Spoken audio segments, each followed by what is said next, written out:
Forged from the love of liberty in the fires of hope and prayer, with boundless faith in our destiny, we solemnly declare, side by side we stand, islands of the blue Caribbean Sea, this our native land. We pledge our lives to thee. Here every creed and race find an equal place, and may God bless our nation. Here every creed and race find an equal place,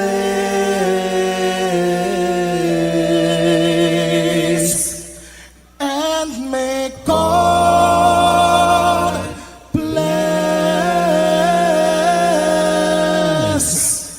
our nation.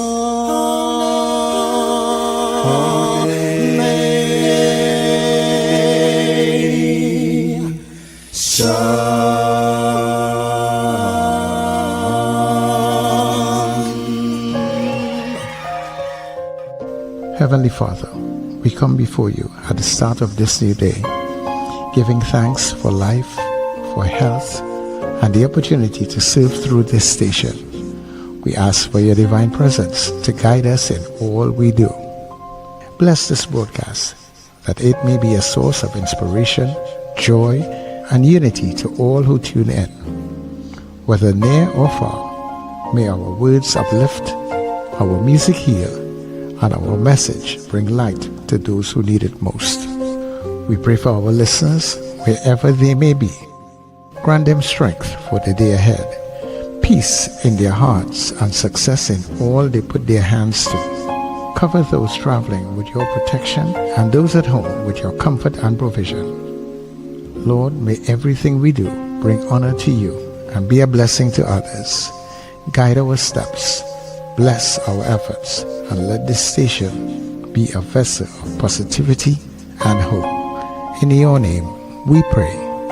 Amen.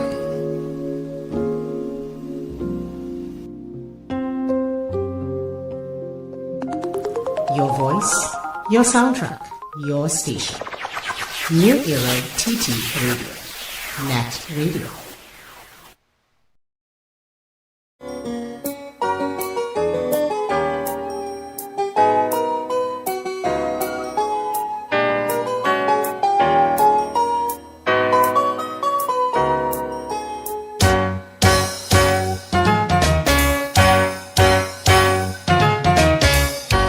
Education, education, this is the foundation. Our rising population needs sound education to be recognized anywhere you go. You got to have your certificate to show, to enjoy any kind of happiness.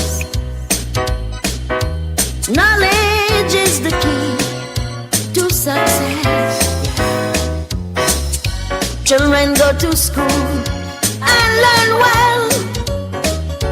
Otherwise, later on in life, you will get well help. Without an education in your head, your whole life will be pure misery. You're better off dead. For there is simply no room in this whole wide world for an uneducated little boy or girl. Don't allow idle companions to lead you astray. To earn tomorrow, to earn tomorrow, to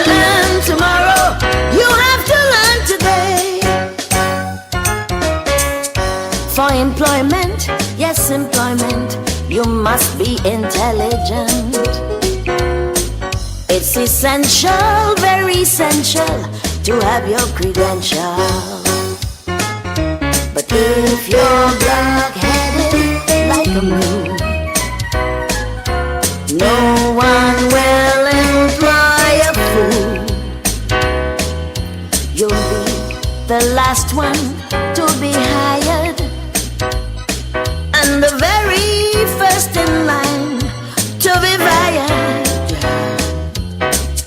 Children go to school and learn well, otherwise later on in life you will get well hell. Without that education in your head, your whole life will be pure misery. You better up that, for there is simply no room in this whole wide world for an uneducated little boy or girl. Don't allow idle companions to lead you astray. To earn tomorrow, to earn tomorrow, to earn tomorrow, you have to learn today.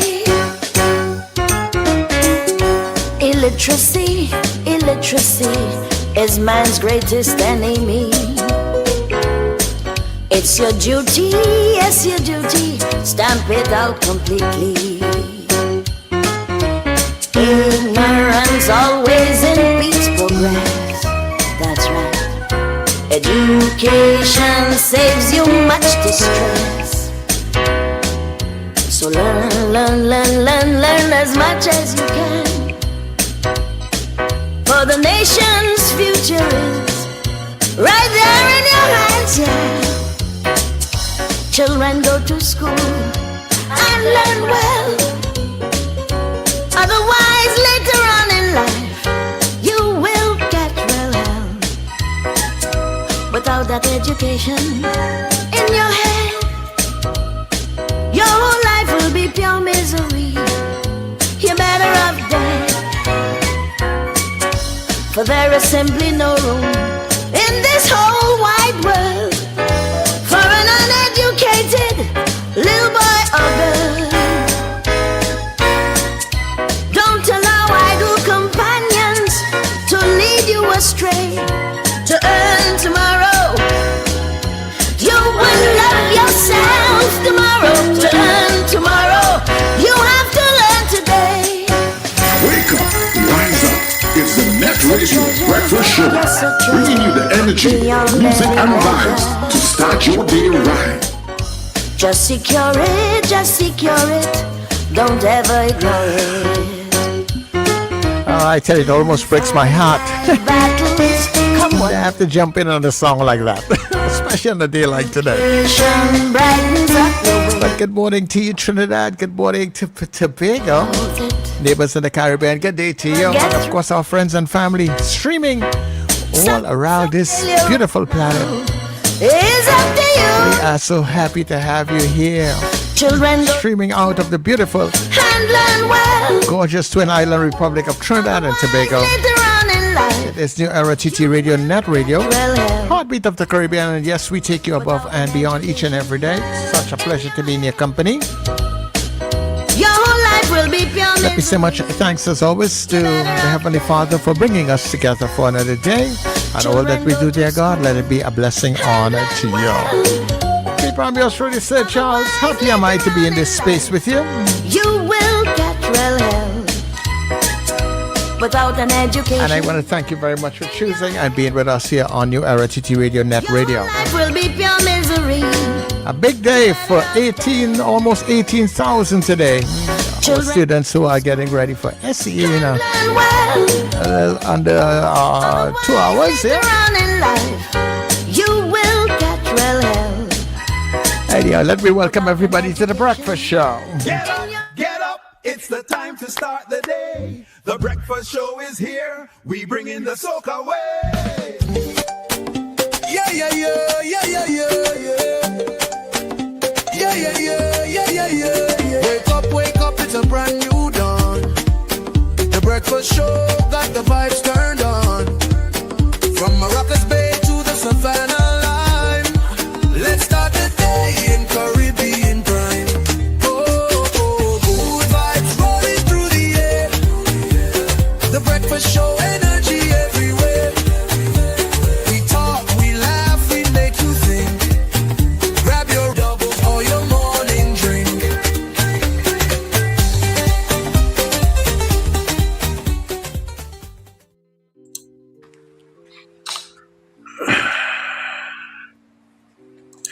Good morning.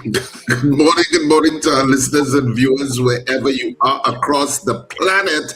A big hearty good morning to you from the Breakfast Show, coming to you live out of Trinidad and Tobago. And of course, good morning to our my co-hosts, Wendell and Sir Charles, part of the Breakfast Show team. Good morning, guys. Good morning, Richard. It's good to be here in the land of the living. Good morning, everybody. Good morning, Wendell.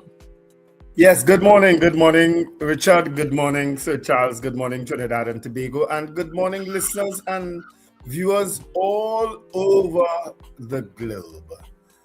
I want to start saying good morning in different languages. I will start that from next week. From the month of April, I'll say good morning in different languages all over the world. I can imagine where you're going and start. Well, that is just going to be what? 3 days? No, I'm gonna get good morning greetings from all over the globe and start using that. I'll start with Japan, of course. So I say it. But I don't know what it is. I'll find it. I'll find what they are. He bravidage, Sir Charles. Come on, yes. From next week, I'm going to be saying good morning in all languages of the planet. Yes. I will do bonjour. I will do buenos dias. I will do aquaba. I will do all different manner of things. So that is it? That's the 3 days you cover there. Is it Manish? What is it for Japan? Is Okichinwa? What is it? Oh, you're gonna make me come off what I have on my phone, and I ain't coming off that. But I'll be doing that. You know. Mm-hmm. For greetings all over the world, right? Okay. But I have birthdays. Ricardo Worrell, well, Lord knows, Ricardo Worrell and Akini Holland born the same day. What is this? My goodness. Sean Romani, happy birthday. Glenda Jennings-Smith, former MP, minister, and former assistant commissioner of police. I think she was a ACP. Glenda Jennings-Smith. She is celebrating her birthday today. Okay, happy birthday. Rennie Maharaj, Anne-Marie Cowan Piper, Larry Gregoire, Mary Sandy Rogers. They are all celebrating birthdays today. And if you are on the chat and you are celebrating a birthday today, happy birthday. All right? Yep. A big happy birthday from the Breakfast Show. Yeah, man. Oh, I don't know, I think I slept through the night. I wonder why. Because he not talk to you. And I didn't use sleep gummies either. Yes. My goodness. Isn't that something? First time in about 5 months. Yeah. You have to trace back and see what you did yesterday and do it some more. So Sir Charles is now at peace. For some reason, his mind is at peace. Yes. At least it's more at peace. I was actually chatting with Joanna Archie late last night, up to this morning, but morning, Miss Archie. Interesting conversation I had with Miss Archie. I'm still trying to get the commissioner to come on, of course. I don't think he will, but I'm not going to stop trying. But good morning, Miss Archie. And of course, a special good morning to the people out there in Addis Ababa. I will also learn the good morning greeting for that. Don't worry ahead. Alistair, I tried that. That'll work. soursop leaf tea, that'll work. I have a soursop tree in my yard actually. That'll work. But I think I know what worked yesterday, and I'll probably try it some more. Well, that is important. You must recognize what Richard? He's so on the macro. My go-to reply to that, Sir Charles, from what you have said this morning, it's obviously that late night conversations obviously get you to sleep. Yeah, because he was going to bed too early all the time. When he said late night conversations, so obviously he has to have a phone call late in the night and then he's fall asleep in peace. Student conversation. But yesterday was a good day. Excellent. Yeah. Well, I actually collected my passport yesterday too. Oh, okay. See, your mind was at peace. Yeah. I got it. I got my passport back, so I'm happy for that. You know. Guys, let's say good morning to all our students and parents who are probably just as nervous as the children this morning who are going to do their SEAs examination. Today, it was only yesterday I realized today's SEA. Yeah. They're probably on their way. Yes, and certainly, good luck to all of those students. I know it's a nerve-wracking time. We've all gone through it. And the fact that you are still going through it is a testimony to how Trinidad doesn't progress enough in education and make leaps and bounds like it should be doing. You'll still have to go through that. But you know what? It'd be interesting to find out some sort of analysis of how it's working in Barbados, because Barbados stopped it. Okay. I think under Mia Motley. A couple of years ago, I think Barbados stopped it. Any Barbadians in the stream, they could verify. But I think they did stop their version of SEA. And how has that worked and what kind of analysis has gone on in Barbados concerning it now that they've gone through a couple of years of it not being part of the education system? It'd be interesting. I'm sure somebody would have done a paper on it or something like that. Yeah, well, it's right there, so it should be easy to track it. Yeah.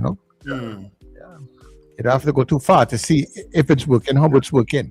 I mean, of course, Trinidad because a different dynamic, because the whole issue of prestige schools is so entrenched, and a lot of the prestige schools in Trinidad and Tobago are religious. Yeah, exactly. A lot of them.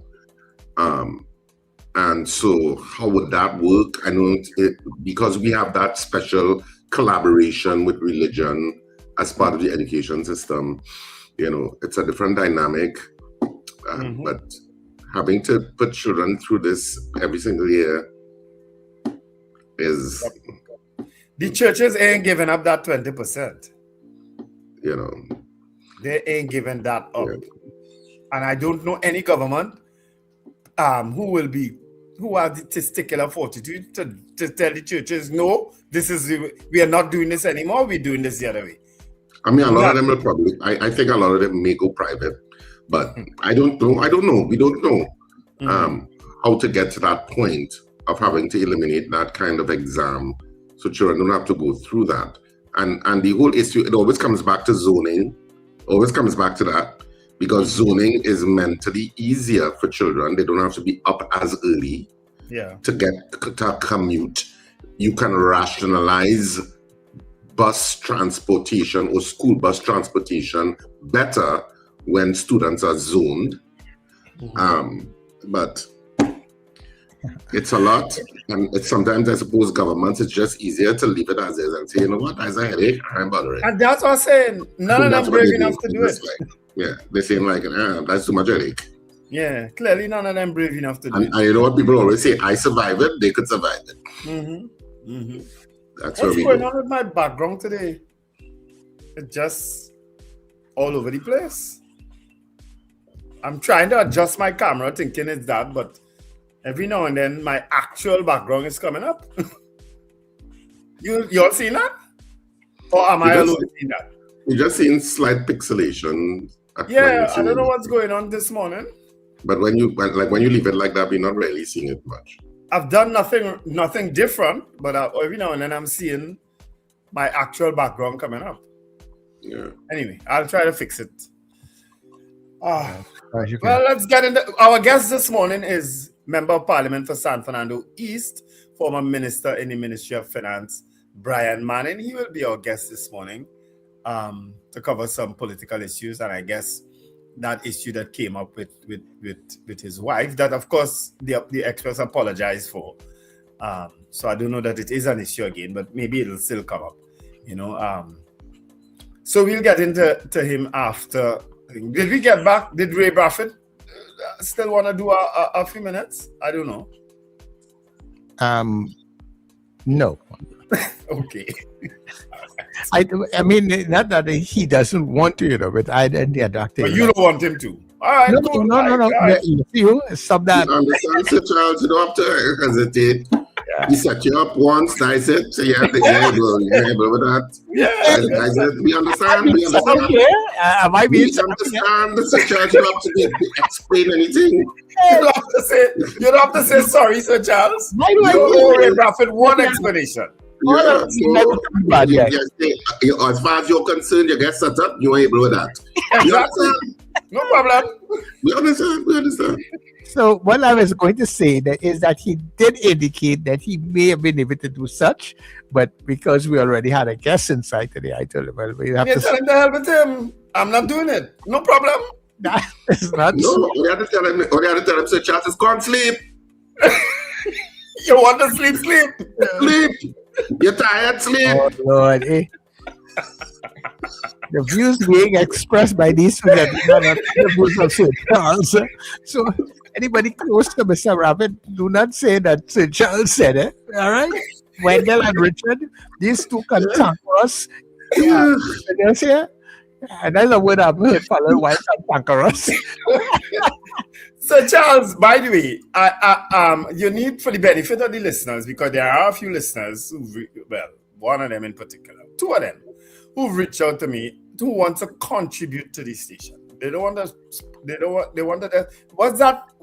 How do you contribute to the station? I remember you saying that someday that people can go and click something and contribute. How do you do that? Explain that for the benefit of the people who want to do it. Okay, so for those who are willing, if you don't want to use like PayPal or WePay, which we just have buttons on our site for you to follow, right? You can just text us at 299-5156 and we will get back to you to let you know how we can do some sort of transfer or anything like that.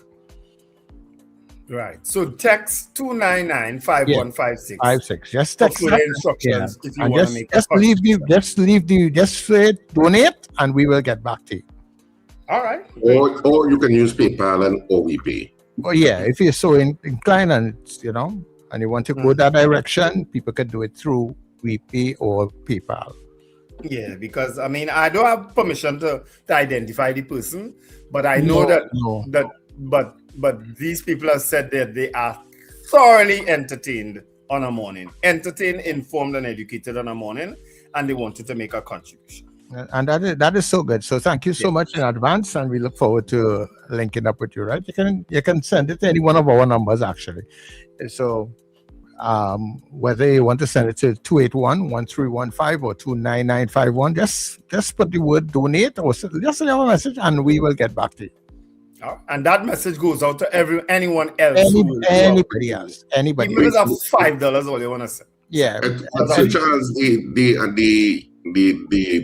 PayPal and the WePay buttons that you're talking about, they are on the website. They are on the website, right? And we have a new website that we are directing you to. So it have all the different segments on there. There's a support button there, a donate button. You just hit that, and it takes you directly to the WePay and PayPal button. Is it? And the new website is netradiott.com. Thank you. NETT Radio, as in NETT. Well, it's in the logo on top. It's in the logo, NETT Radio. Right. So netradio.com. TT.com. TT.com, right? Yeah. All one word. All right, so can we start reaching people in the stream, Wendell? Of course we can. We haven't done good news yet, though. Oh, let's do good news first then. Yep.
That song, Everybody Wants to Rule the World, is still relevant. It's a timeless piece, you know. Yes. No matter at what generation, that song will always hold its own, you know. Everybody wants to rule the world. Always, always, always. And we are living in a time now, I tell you. But music is always uplifting, isn't it? It's always nice, and to see, you know, hundreds of people like that, you know, singing along, it's fun. Yeah. So we can get to the stream. Yes, we can. Valerie Mendoza at 12:29. Miss Dabady says, good morning.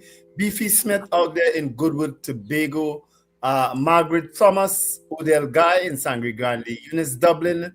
Nicola Nichols says, I want to wish all students writing the SEA exams today all the best.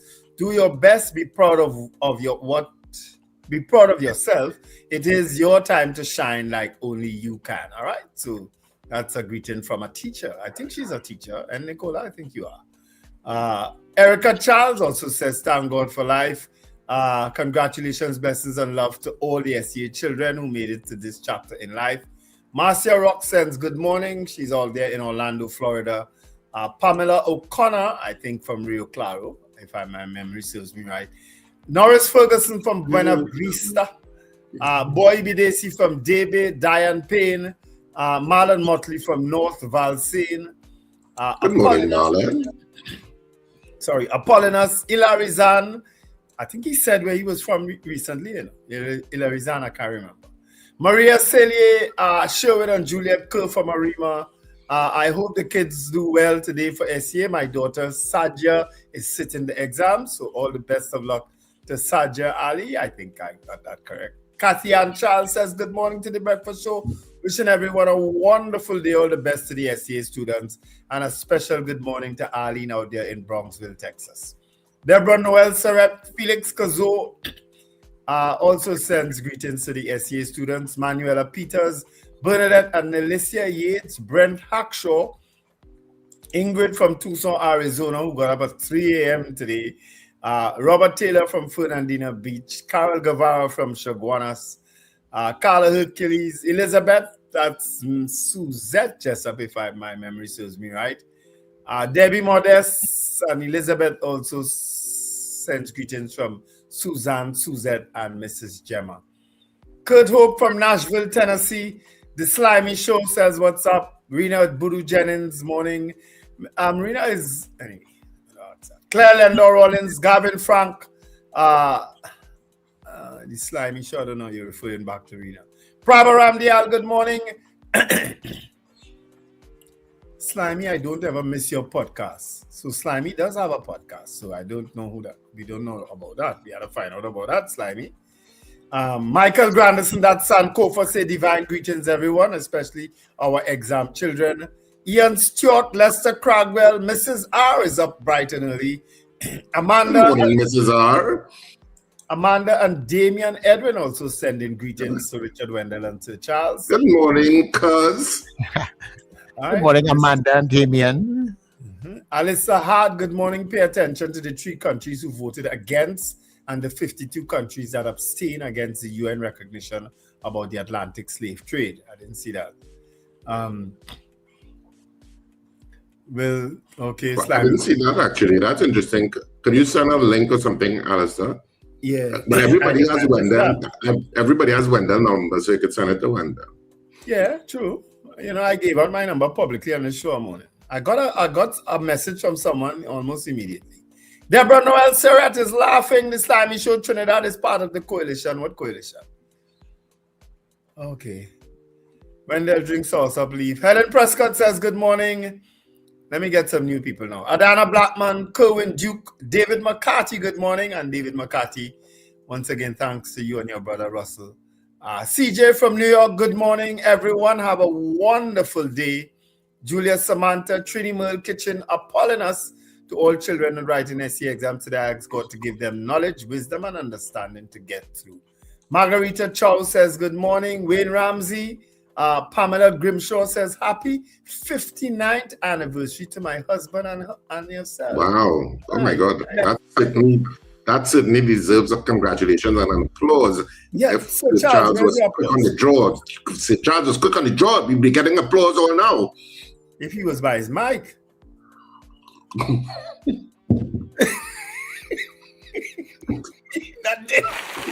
Right now, so Charles. That's for the Grimshaws. Thank you, Sir Charles. So, Mr. and Mrs. Grimshaw, happy 59th anniversary. My God, that man deserves a trophy. That's a lot. 59, wow. Sankofa say Wendell wants a person who helped put you to sleep last night, not in the background. No, then. Sankofa. Oh, Lord, where you going? You and Chris to say, all you dual trouble, you know. Lincoln Foster says SCA, CSEC, common, I think it's common entrance. He tried to put their same thing. Yeah. Well, CSEC is not the same thing. Not the same thing. CSEC is definitely not the same thing, Lincoln. Dave Gosain says, morning. Ron DeSantis Jr., what's the point? Okay. Carl Guevara is singing Beauty Culture. Good morning, guys. All the best to SCA children. Mr. Flavor TT, morning, Flavor. Ava Smith says, good morning. Andre Reno, Marlene Saunders Sobers, Colted Finch. CJ is clapping. Is that a clap? What is that? I'm not sure what that symbol is. And Pamela Grimshaw says, thank you. Pamela, we know your name. We don't know your husband's name. I had to call him Mr. Grimshaw. I'm assuming that's what his name is. You know, but congratulations on 59 years of wedded bliss. Oh, I dream and wish for that day. No, you don't. And in this lifetime? I had to start all over. I'm already, you know, Sir Charles, I tell him, no, you don't. I will get 59, you know. I'll just get 59 divided by how much? But I'll get the 59. You only have one lifetime. You can just have to divide my 59. Anyhow, let me say good morning to Pauline, who's very early on the chat. Also to Foxy. Good day. Thanks for being here. Mr. Billy, Powder Magazine people, good day to you. Captain Ron in Orlando, good day to you. Frank in Aruka. Got to say good morning to Frank. Frank is up always very early. Zena, moving very early this morning also. Carlin and Kelly coming out of Carnage. Good, nice picture, Carlin. Ron DeSantis, good morning. He's here. He's the most miserable man on the net. Peter Wilson, good morning to the people out there in St. James. Archbishop Ashton Clark. Kent in Laventel. Sexy Aisha, good morning to you. Salty Menti, good morning. Mr. Beeps out of Pity Valley, good morning to you. CJ out of New York is here in the chat also, very early. Brenda in Pinal, Miss St. Augustine, good morning to you all. And everybody who are joining us on the Guile stream. Are we on the Guile stream, Wendell? Yes, we are, Sir Charles. From bright and early this morning. Beautiful. So good morning to Errol and the team out there at Guile Caribbean TV. All right. So we are going for that break. And when we come back, we will get into the newspapers. It is now 24 minutes before the hour of 7 o'clock.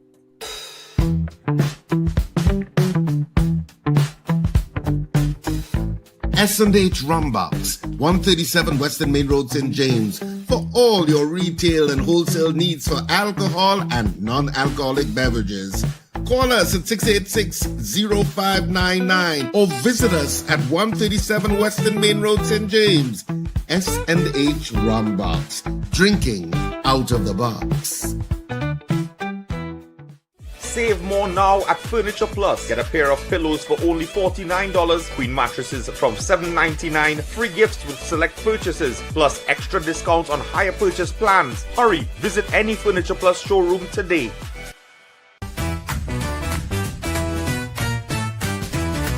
Advertise with us on New Era TT Radio, the fastest growing streaming platform for talk in Trinidad and Tobago. Audio and video ads welcome. Elevate your brand with us. Connect with us at newerattradio@yahoo.com or call us at 299-5156. Now what are you waiting for?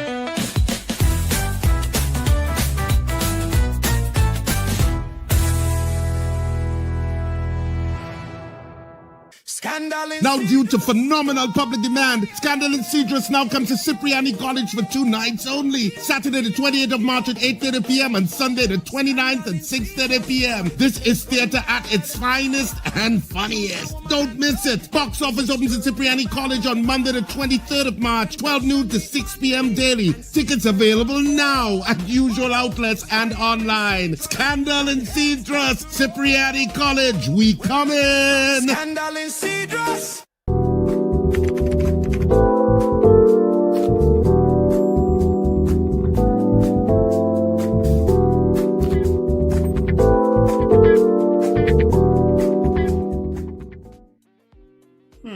right, further greetings from Colted Finch, Robert Allen, who joined us late.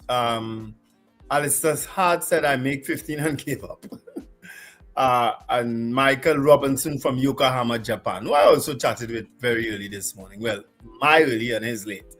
I think it's the night time already in Japan.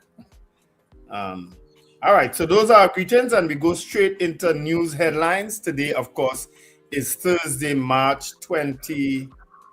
6th? All right, 6th. That's correct.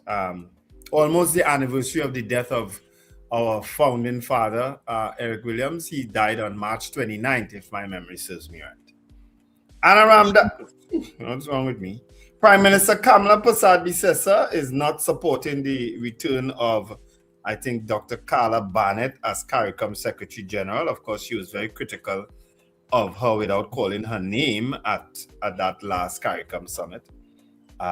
She says she is not supporting her return. Tanku, no increase in fuel costs. That's also on the headlines. Fixing issues for TTFA, and that's football, of course. Early kickoff for TNT versus Venezuela. As I said, PM opposes Barnett renewal. Kidnapping terror, elderly woman taken from home. I saw that video. I don't understand it at all. Professor awarded $200,000 in defamation case against colleague. Justice Singh, restitution key in Law Association's fraud ruling. $75,000 bail for man charged with choking and attempted rape. And police warn police killing protesters. I think that has to do with the march that was planned by the relatives of Joshua Samaru. Police warned them. Of course, another trending story that I see here is that police exercise at the home, apparently, of Mr. Guerra again, where there's a witness who's saying he was brutalized by the police. His head was stuffed in a sink and all manner of things. What is going on in Trinidad and Tobago, people? Of course, those are not things in the headlines, but those are things that are trending. All right, that's the Express. Trinidad and Tobago Guardian for today. Patriotic backs US $50 million refinery study. Roger's company partners with Italian firm on major feasibility assessment, but Moonilal says no decision yet on refinery sale. So that's one of the main stories. That was on news last night too.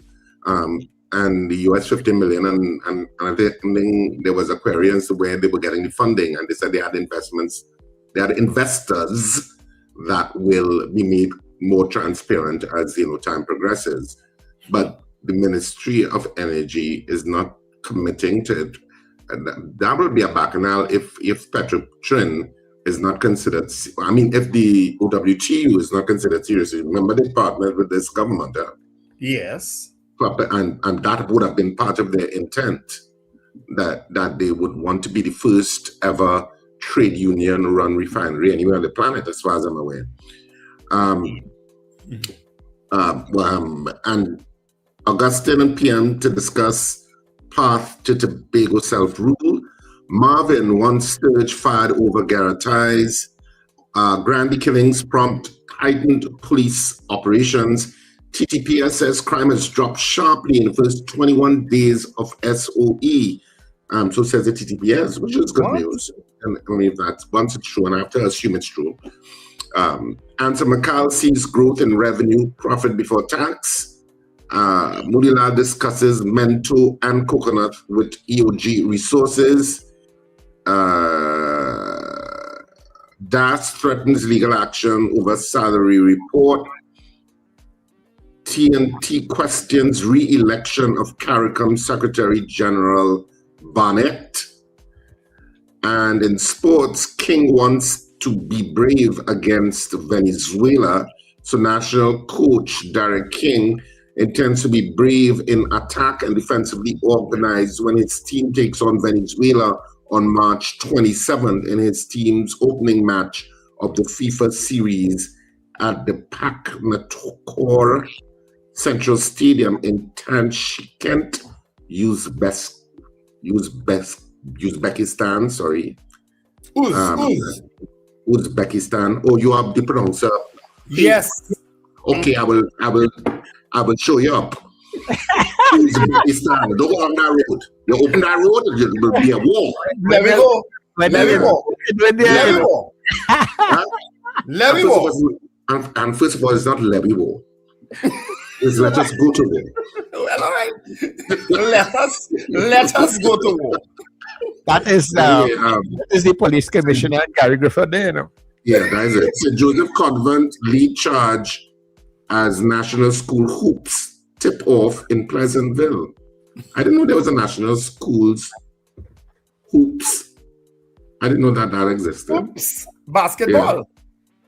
Well, that's how they phrased it here. I don't know if that's what they mean. Anytime you hear the word hoops, they mean basketball. Well, it had to be that. Mitchell, league players share blame for match-fixing crisis. I'm not so sure what that's about. And, well, anyway, that's enough sports. They have quite a few sports stories in the Trinidad and Tobago Guardian. And just some of them. So that's it for the Trinidad and Tobago Guardian today. And so now you're up to date with the two major dailies, but the two only dailies in newspapers. That's two majors if we have 10. The two only daily newspapers in Trinidad and Tobago, that's it. Yep. Let's know what the news segment one time, and then we come back and see what's happening in the news.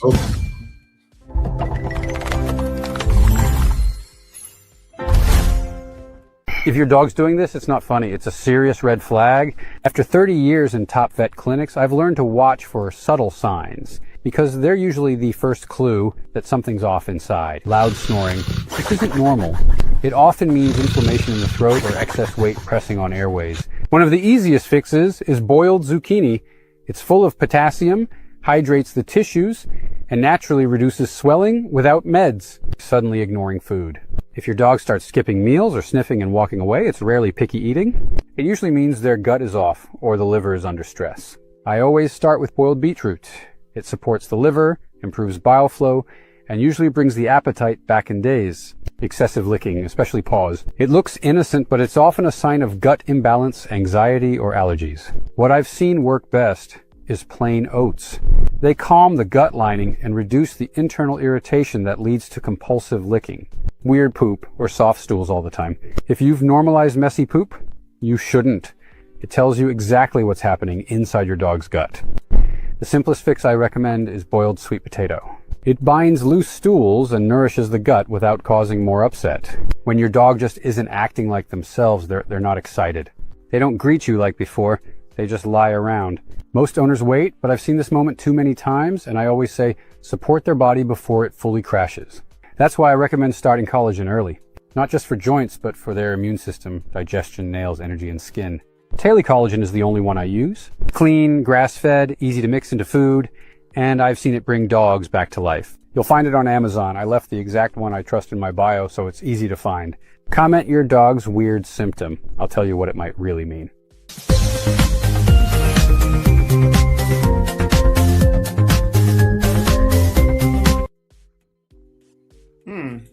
Interesting. And of course, we have tons of dog lovers here. Oh, animal lovers on the whole. Animal lovers, yes. Yeah. Yes. And speaking of animal lovers, Wendell, what are the social media trying to do? The lady trying to find her cat. You saw Rambunctian? David, we have sent, Rambunctian don't lapse, right? Rambunctian. No, I haven't seen that one. You have to send it to me. On behalf of the Potong Association, who said they had nothing to do with the kidnapping of the cat. The pussy. The cat was kidnapped. It got a little raucous at the end, so but I'll send it to you all now. Rambunctian did something. You can play it on Friday. Somebody's cat was kidnapped. Yes, but not kidnapped, but the cat went missing. Yeah. We talked about that in the news.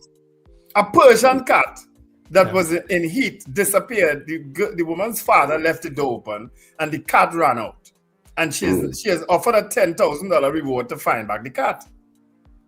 So, but a lot of people post. Of course, AI is provocation hell, So people posting up pictures with the cat, saying and trying to claim the reward. Now, of course, the AI generated. Yeah. You know what I mean? But apparently the cat didn't come back yet. But we said the cat will come back, yes, but with kittens. Well, that's horror though, because I mean, the loss of any pet is traumatic for pet owning families who love their pets, and pets become part of the family. Yeah, they are. Well, it's a special cat. A Persian cat is not a cheap cat. Yeah, no, it's not cheap. It's not cheap. Yeah. That's well, hopefully the cat finds its way back home. Yeah. Some good Samaritan, actually gets it. Yeah, and returns it.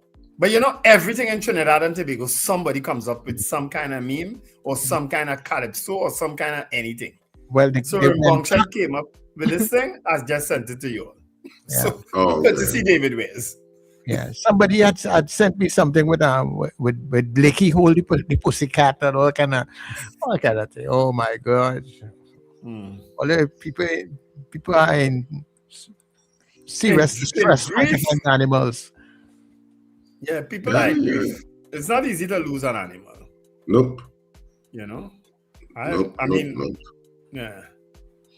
That happened to me once. The dog cat come outside, scratch to get back in, and I had left already. And some, I don't want to say mad person, but some version of that. The other had taken the dog and went up Calvary with it. And my dogs have never been tied up. They've never been chained. Never. Right. Don't remind me. But he got that same one.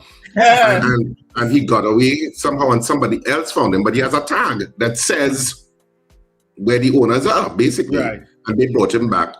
They called because the number was there, and said when they brought him, Hayden was the one, and they were wanting it was reward. Hayden said, "What reward? You come my dog? You know that now." Look who they're dealing with. Oh Lord. Lucky they get some good cost. They can hold your dog for ransom. You do the people. Until people traumatized about losing their pet and you come back with the dog and you want a reward. but you do that. So. But there are so many tracking devices now you can put, especially when you have some stuff you can do. Yeah. People need to do that. And a Persian cat should have had a tracking device. Because the cat looks very well taken care of based on the picture, you know.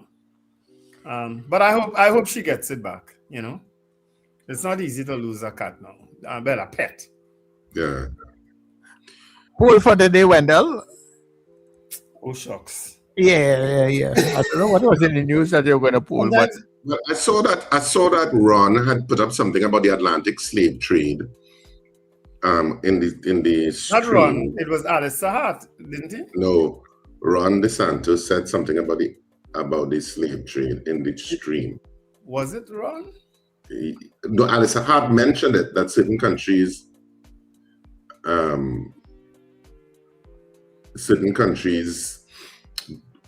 didn't.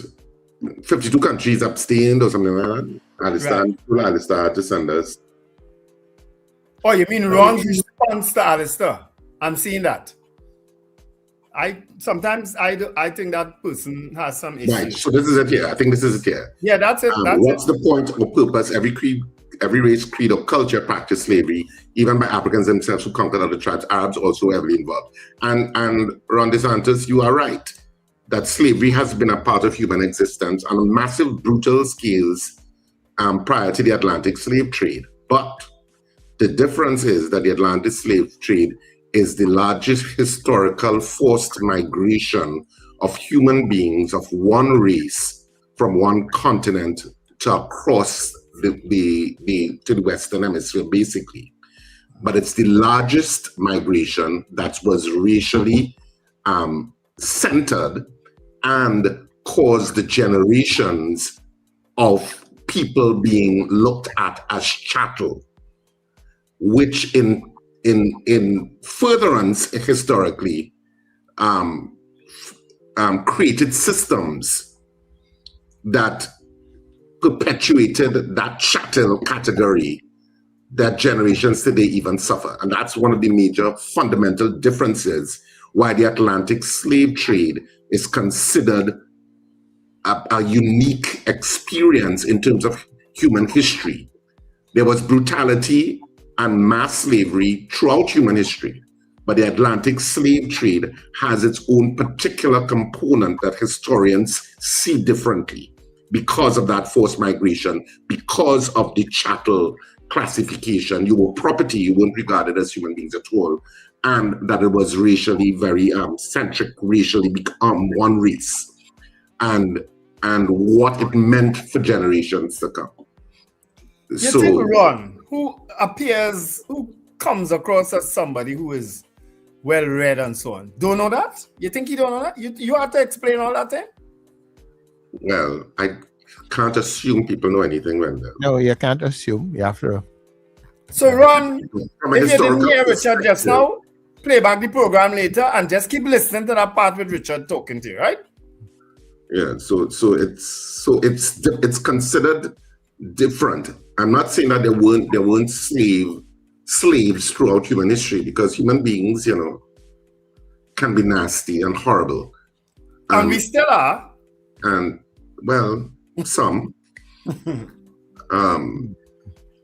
But there was a difference with the Atlantic slave trade. And then there are people who are much more experts on that topic that can talk to it than I can.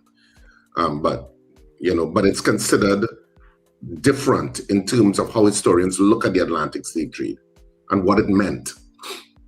Because it was also part of an industrial machinery. Mm-hmm. That's what it was too. That's why reparations is such a big conversation, because a lot of those empires that propelled that African slave trade became rich off of it. Mm-hmm. And it fueled the industrialization of many countries, European countries basically. And of course in the United States economy and what it became. So there's a lot of context to it. And a lot of people trivialize what the African slave trade means to African people by saying exactly what he said earlier. A lot of people trivialize it that way by saying we were all slaves or everybody suffered. A lot of people trivialize it like that, Richard. I don't even bother. All right. But we can open up the lines at this point, I guess, before we go into whatever your poll is for today. 2811315, 2811315, or 2995156, 2995156. Yep. We'll take some calls, and we have a poll coming up. It's based on the Trinidad and Tobago's position that they will not be supporting the reappointment of Dr. Carla Barnett as CARICOM Secretary General. What is the reason that Trinidad and Tobago is giving like that? They said they were not consulted in the selection process. That's what I'm reading here. Morning, Dr. Richards. He sent me this message early this morning. Article 24 of the revised Treaty of Chaguaramas states the Secretary General shall be appointed by the conference on the recommendation of the Community Council for a term not exceeding 5 years and may be reappointed by the conference. Mm-hmm. So I'll send you this video too, because there's a video, I guess, of Prime Minister Kamala Persad-Bissessar speaking on it that Dr. Richards has provided me with also. It's an article, I think, in today's Express, right? So that's the position of Trinidad and Tobago. But again, I think it comes on the heels of the Prime Minister stating that she had written as opposition leader about that situation with Brent Thomas and never got a response. I think it comes on the heels of that. That may be the genesis of it. Okay. You understand? That's my interpretation of it. Yeah. All right, let's see if we can take a couple calls. Caller, good morning. Hi, good morning, Sir Charles. Good morning, Richard. Good morning, Daniel. Morning, Arima. First, I would like to say congratulations to the children of Trinidad and Tobago. I don't know if it's this morning it's alleged, but I think so. Who will be sitting the FA today? Yeah. All you do, all your best. Look forward for the school, all you want to pass for, and everything will take place, everything will work out. So take all your time, children. We love you all. Take all your time. Yes. Number 2, I want to say congratulations to Johnny Abraham. On what? You won't believe. So long since the election gone by, I've been asking and praying that they bring Johnny Abraham to the fort, and he will do a wonderful job for this country as he had in the past. Congratulations, Johnny. All right. You come to the fort now, and everything will work out. What was he appointed as, Ms. Marima? I think it's the operation, some operation something. But I am so happy that he come back. He will do a wonderful job because Johnny Abraham in the past does it all. And thank God for that. I've been praying for him all the time. All right, okay, no problem. Thanks very much, Mr. Rima. Yeah, that's all. Sorry? I find Sir Charles had a tone of cutting her short. No, because give yourself now, boy. Why you so miserable this morning? Call her good morning. I don't miss nothing, Sir Charles. Call her good morning to you. Good morning, gentlemen. Morning, call her friend. I want to know if we are comfortable, we in Trinidad and Tobago are comfortable. Just a question I have. If we are comfortable with a prime minister confessing that a man asking for a job, asked her for a job, and You're on what's the case again? Go ahead, finish your point, caller. Yeah, don't be distracted. Go ahead. To see and hear that we have so much unemployed people in this country, so much people who are qualified and unemployed. I'm talking teachers, I'm talking nurses, I'm talking all these people who are, You're getting distracted, Lincoln. Yeah. Who are qualified. What is confusing you, Lincoln? That party affiliation can sometimes get you jobs? Is that what's confusing you? Because that has been happening since 1962. Yeah.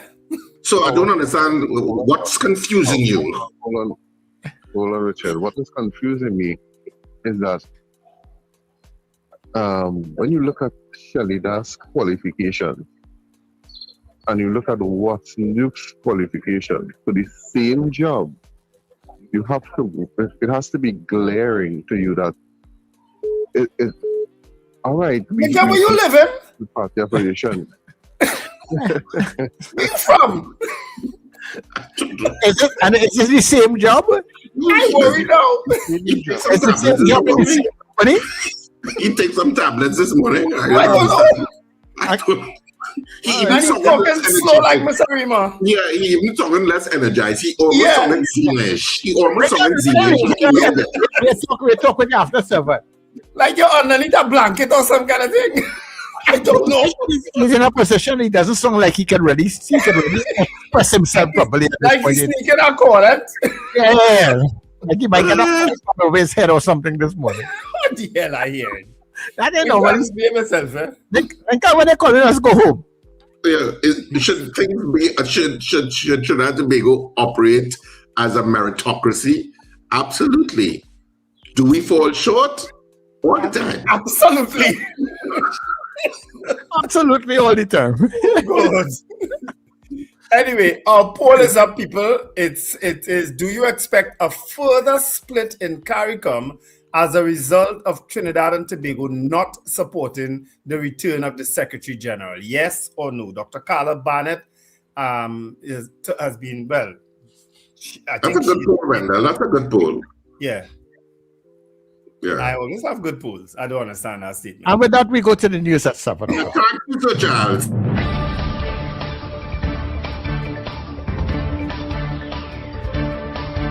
The news you need, the clarity you deserve. Local, regional, global. This is NETT Radio News Now.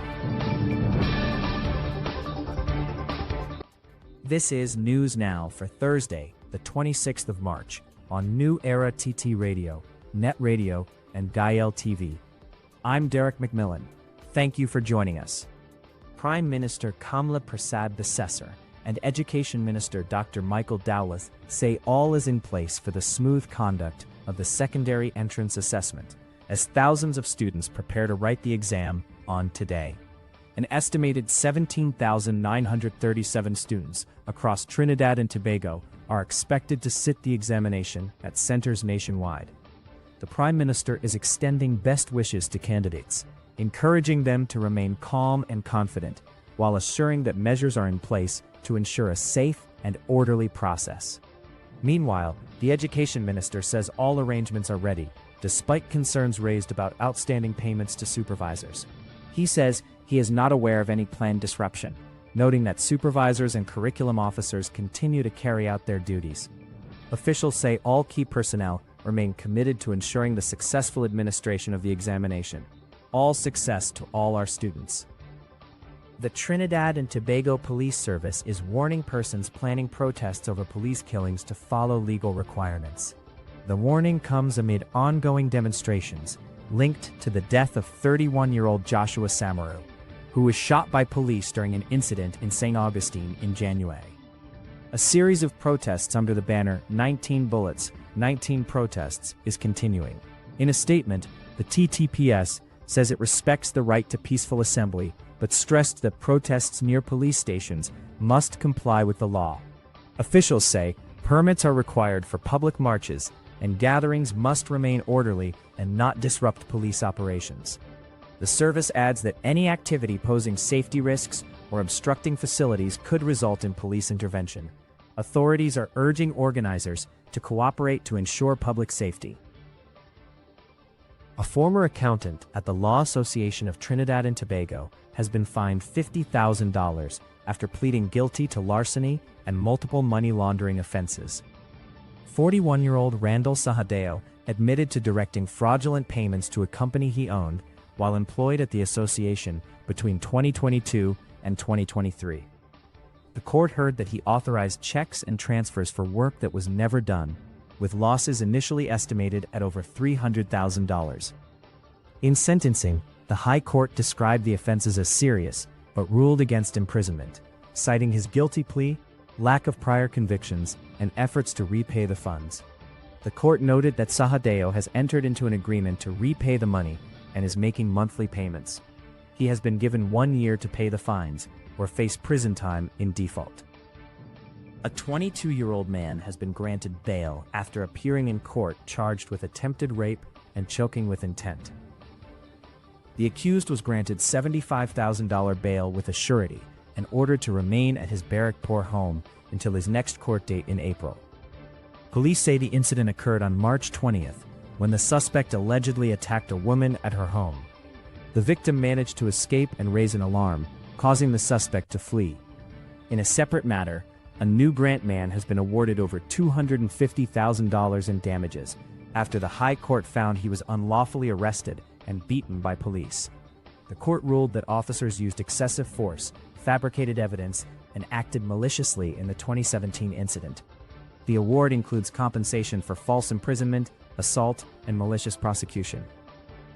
Internationally, a United States jury has found Meta and YouTube liable in a landmark case over the impact of social media on children, awarding $3 million in damages to a young woman. Jurors ruled the companies were negligent in the design and operation of their platforms, finding that their features contributed to harm suffered by the plaintiff, who said early exposure led to addiction and mental health challenges. The court also determined the companies acted with malice, with further proceedings expected to decide additional punitive damages. Meta says it disagrees with the verdict and is reviewing its legal options. The case is seen as a test for similar lawsuits, as scrutiny grows over the effects of social media on young users. Further afield, Iran has rejected a United States proposal to pause the war and continues attacks on Israel and Gulf countries as fighting intensifies across the Middle East. Israeli forces are carrying out airstrikes in Tehran, while Iran launches missiles and drones targeting Israel and regional energy infrastructure. Officials say one attack has sparked a major fire at Kuwait International Airport as tensions spread across the region. The United States is deploying additional troops, including Marines and paratroopers, amid concerns over further escalation. Diplomatic efforts are ongoing, with mediators pushing for possible talks, but Iran maintains it will only end the war on its own terms. The conflict continues to disrupt global energy markets, with oil prices remaining elevated despite some fluctuation.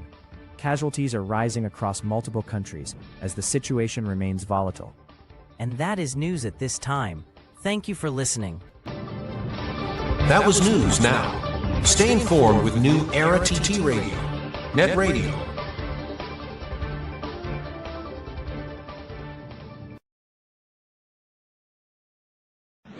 Your mid-morning just got better. Join Sir Charles for the mid-morning mix and mingle, where good music, real talk, health, and family matters come together, and your voice is heard. Whether you're at work, on the go, or just taking a break, this is the perfect mix to keep you engaged, informed, and entertained. The mid-morning mix and mingle, weekdays, 9 a.m. to 12 noon on New Era TT Radio, NETT Radio. Morning vibes, fresh energy. This is the NETT Radio Breakfast Show.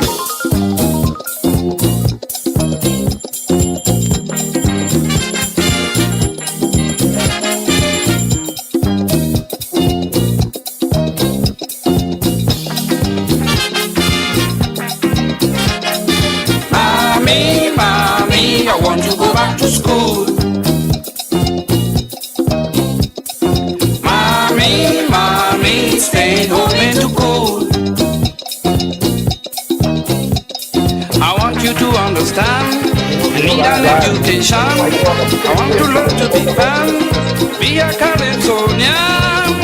But what I really, really love the best, I want to be in school in time for recess. Bang-a-lang-a-lang-a-lang-a-lang, the bell ringing, oh Lord. Bang-a-lang-a-lang-a-lang, school children running so wild in this International Year of the Child.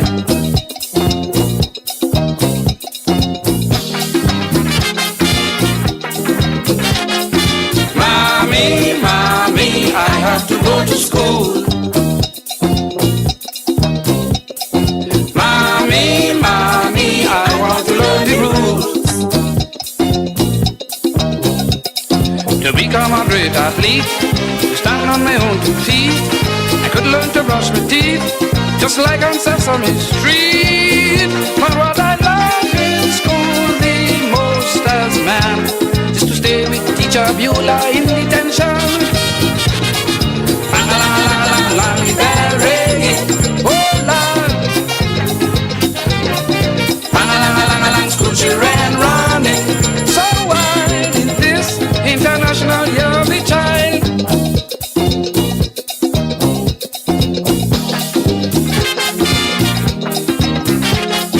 Mommy, mommy, it's time to go to school. Mommy, mommy, I don't want to be a fool. I don't want to be a flop, to have to work with a mop. I want to be on top, to be smart when I grow up. Don't you know going back to school is a must, so I could get a free ride on the school bus. Bang-a-lang-a-lang-a-lang-a-lang, the bell ringing, oh Lord. Bang-a-lang-a-lang-a-lang, school children running so wild in this International Year of the Child.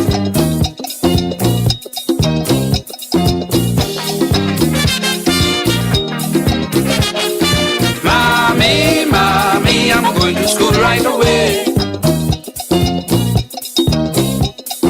Mommy, mommy, school is closing today. I don't want to miss the test, I have to be a success. Got to be there with all the rest, to help when they make a mess. The only time that I will make a fuss is when you send me back to school in August.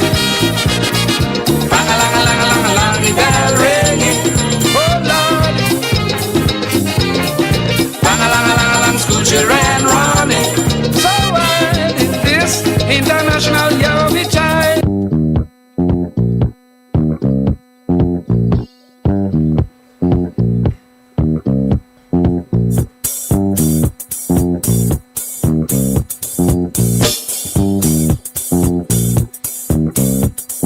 Mornings just got better. You're locked into NETT Radio Breakfast Show. Fueling your day with the best music and real talk.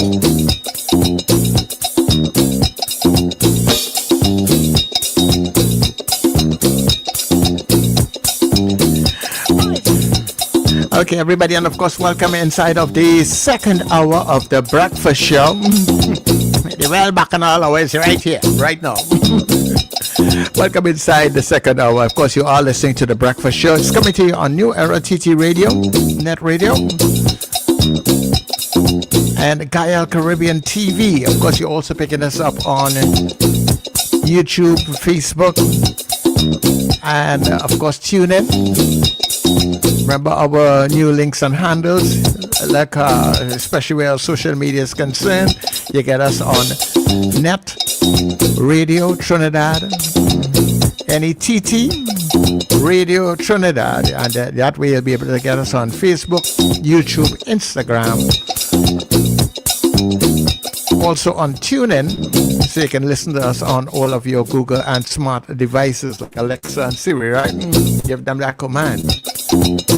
And of course, right now you're hearing us on Gaia Caribbean TV, and when we come off of the TV stream, somewhere at around 8:30, sometimes we get a little blind, we go a little later. Good morning, Kyle. well, you can come across to New Era, and I'm giving you the old link first, right? That's newerattradio.com. That is still up and running. Although somebody's telling me something else about the link, so I gotta check that after. But then we have our new link. The new link, which is very active right now, netradiott.com. Right, so when we come off of the stream, if you don't get us there, you can get us at netradiott.com. That way you listen to us all day, every day.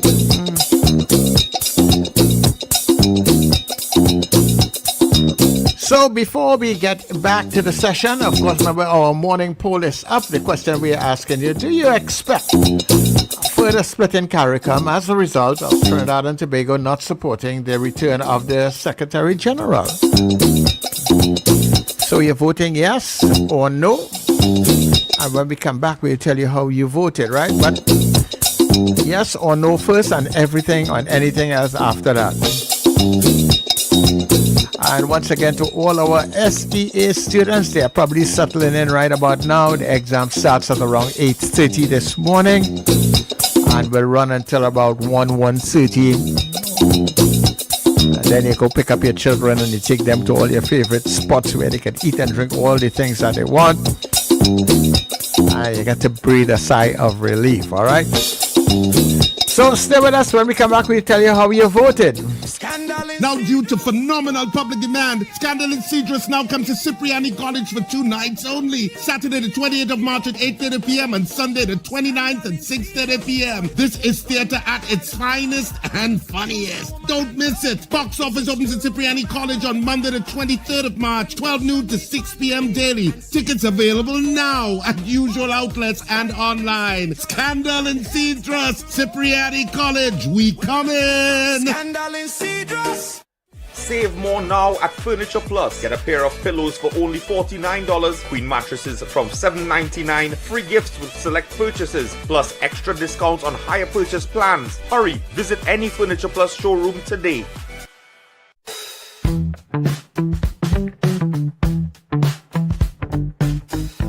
S&H Rumbox, 137 Western Main Road, St. James, for all your retail and wholesale needs for alcohol and non-alcoholic beverages.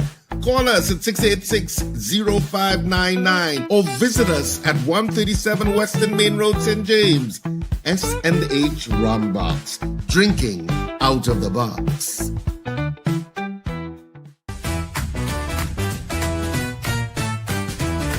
Advertise with us on New Era TT Radio, the fastest growing streaming platform for talk in Trinidad and Tobago.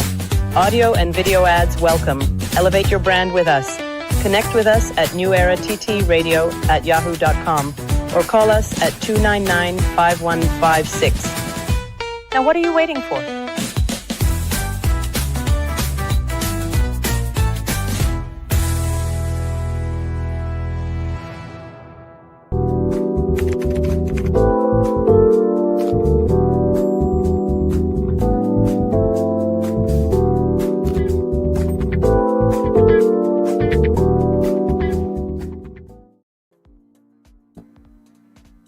All right, people. So welcome back to the breakfast show on the NETT. Yeah. This Danny Guerra guy. Again, a little echo switch. Oh, sorry about that. Yeah. Hold on. This. Perfect. I've been treating with another issue there on the stream now, so that I kind of forget that. Sorry about that. Yeah, whatever this issue surrounding Danny Guerra, whomever he was, God rest his soul, it has the potential to blow up in the face of certain people. I will say no more on that. But so much different, and you know, it's not helping where you're getting all these police exercises and these more shootings and more killings and so on surrounding it. That's not helping it, but it's going to blow up in somebody's face. I wait to see. Or it may very well dissipate into nothingness, like how so many other things. Like most things. This country have dissipated into nothing. And mm-hmm. yeah, but it has a potential. Let's wait and see. Of course, our poll is: do you expect a further split in CARICOM as a result of Trinidad and Tobago not supporting the return of the Secretary General?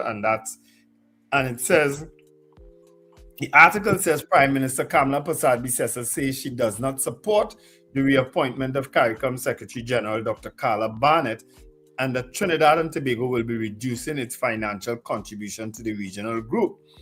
Of course, Trinidad contributes about $4 million annually to this group. She said CARICOM has been failing for 52 years and will continue to fail for the next 52. Trinidad and Tobago is not going to continue funding CARICOM at the current levels that we are providing. All right, so what does that mean? I don't know, but it just seems that everything is just deteriorating on a personal level in Trinidad and Tobago. But whenever you're ready, Sir Charles, I'll read the poll results. Oh, trust me, I am very ready. So let's go. All right. Oops, it had a couple before that. Sorry. St. Aubin says no. Rena Jennings, yes. Trini Gets Fit, yes. Suzanne Jessup, yes. Gregory Boyer, yes. Robert Allen, no. Cheryl Maraj, yes. Anthony Bullard, yes. Apollonius, yes. Gillian John, yes. Marlon Motley, yes. Deborah Noel Seret, yes. Alistair Hart, yes. Avion Abraham, yes. Kim Govaya, yes. Jason Samuel, no. Beauty Culture, no. Colted Finch, no. Ava Smith, yes. Fran Romani, yes. Joseph Clement, no. Erica Charles, no. Piggy Lou Blue, no. Jason Samuel didn't vote. Eunice Dublin, yes. Marlene Saunders Sobers, yes. Where are the votes? Kazim Mohammed, yes. Annalie Johnson, yes. Ian Stewart, yes. Michael Robinson, no. When you all put chat concerning other things in between the polls, you know the chat just goes over. That's confusing. Right? Because nobody really reads it. No, Ron DeSantis Jr., no. Brent Hackshaw, yes. Manuela Peters, yes. And Magic, yes. Those are the votes I have.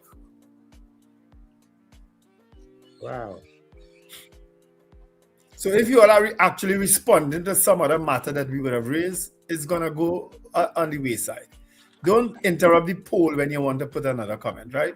You could put it after and I'll read it, right? I have two more votes. Sir Charles Bernadette Yates, no, and Trini Merle Kitchen, yes. All right. So let me tell you what we have on the WhatsApp. We have Pauline saying no. We have Sean saying no. We have Brenda saying yes. Then get a rockaway vote. Captain Ron saying yes. Kenwin saying no. We have Freya saying yes. Peter Wilson saying yes.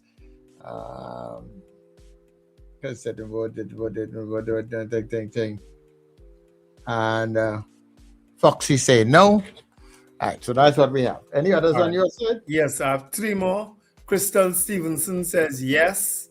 Sandra Baines, is that you? Sandra Baines? Saying no. And Melchizedek says yes. Dave Gosign also says yes. So that's, some more coming in there. Hold on. Florence Bazzi, no. And Ozzy Molino, no. You got those five? I think it's 5. Yeah. Six, I give you.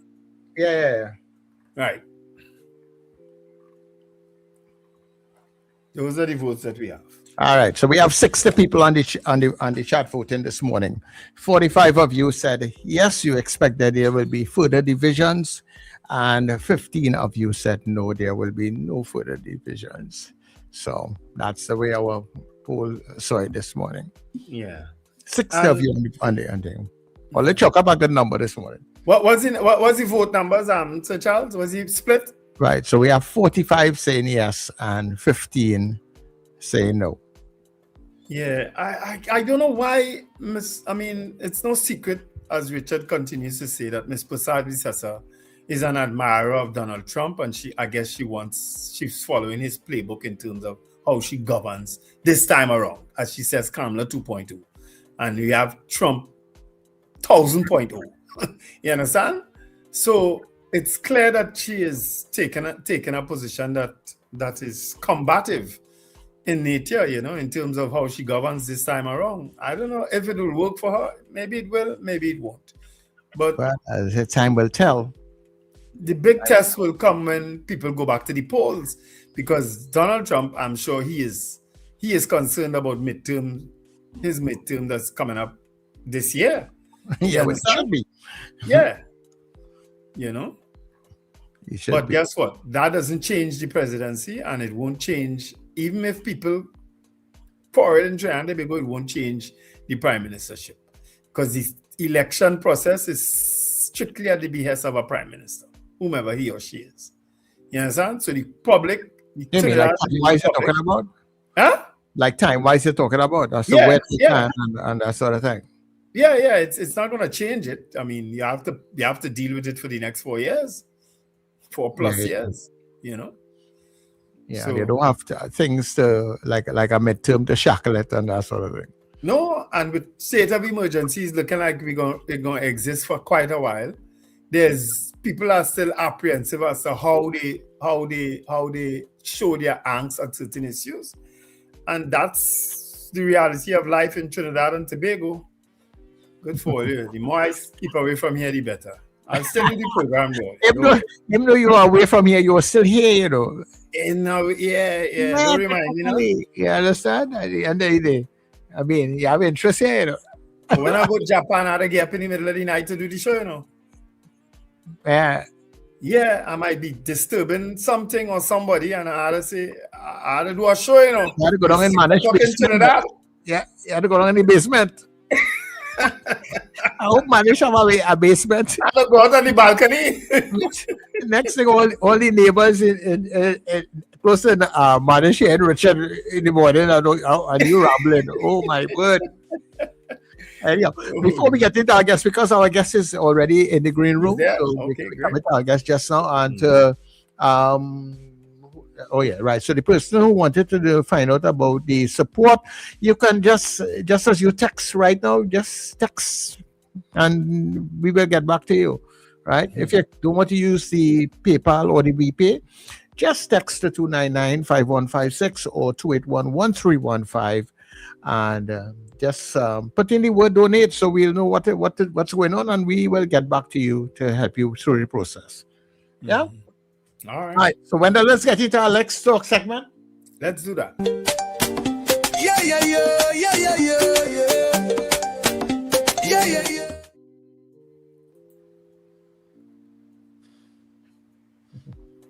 All right. So we playing games? You playing Scrabble or some kind of game? Is that you doing that? I'm reading about your PM. Morning, morning, MP good Brian morning, everyone. How you doing? All right, we're not too bad. Thanks for joining us on the Breakfast Show. No, thanks. Mr. Manning, how you doing? Everything good? Everything is good. Can't complain. All right. Is that you're still alignment with Wendell? I already talked to you about that, so no, you're still doing it. It's Richard you had to worry about. Richard you had to worry about. So let's get rid first of the elephant in the room, Mr. Manning, concerning Mrs. Manning, not Mrs. Manning Senior, right? Right. Mrs. Das Manning, because I saw that the Express would have published an apology, but I also heard on the news this morning that she's considering legal action. I don't know, you may be constrained to speak about that, but let's get that out of the way first. Yeah, well, she is considering legal action. As you know, my wife, even before we were married, was a highly qualified professional who has worked both in Trinidad and Tobago and internationally. She worked as a head political strategist at the OAS in Washington, D.C. for several years, and she had a career long before we met. So attempting to scandalize her by comparing her to the Watson Do contract is complete nonsense. My wife isn't on a rape charge anywhere, last time I checked. And also, she's actually qualified to do the job that she was hired by NGC or NEC to do. So there's no comparison. All right. But she is considering legal action. She absolutely is. The Express, didn't even. First of all, you have to get if you're going to write an article like that, where someone may be scandalized, at least get your facts right. And the Express, I would say at this point, didn't do that in certain instances. What I will never understand though with some of these newspapers, I mean, and we in the media, but we on radio, so we do it very publicly. But I can't understand how they would print a whole front page story and then this apology is a little piece of in the corner of the newspaper. But the apology is the very next day. It means you didn't do your research in the first place. So how long did it take you to realize that you made a mistake or you said something wrong? Especially when someone's reputation is on the line. Yeah. It's something that you can't take back. You have to be careful. Right. And clearly they were not careful in this instance to have issued an apology the very day after they printed the article. Yeah.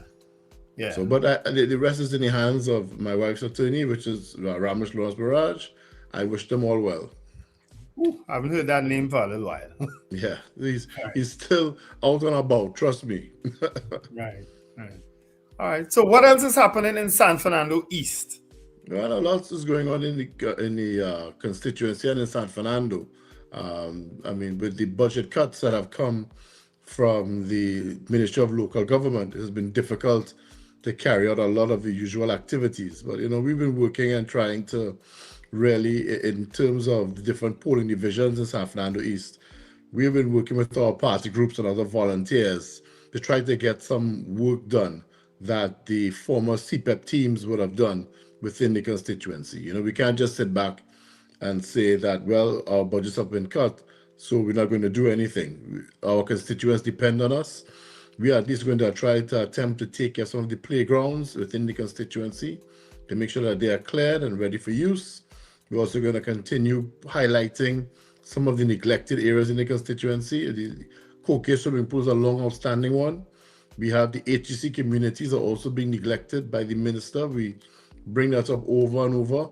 Also, there is a major water issue in Pleasantville, which was supposed to be alleviated by the I think it's the Community Improvement Pipe Replacement Program.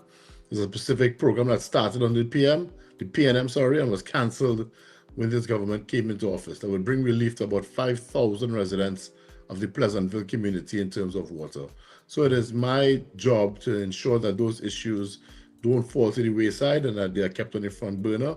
And that's exactly what I will continue to do in my representation of the people of San Fernando East. Yeah.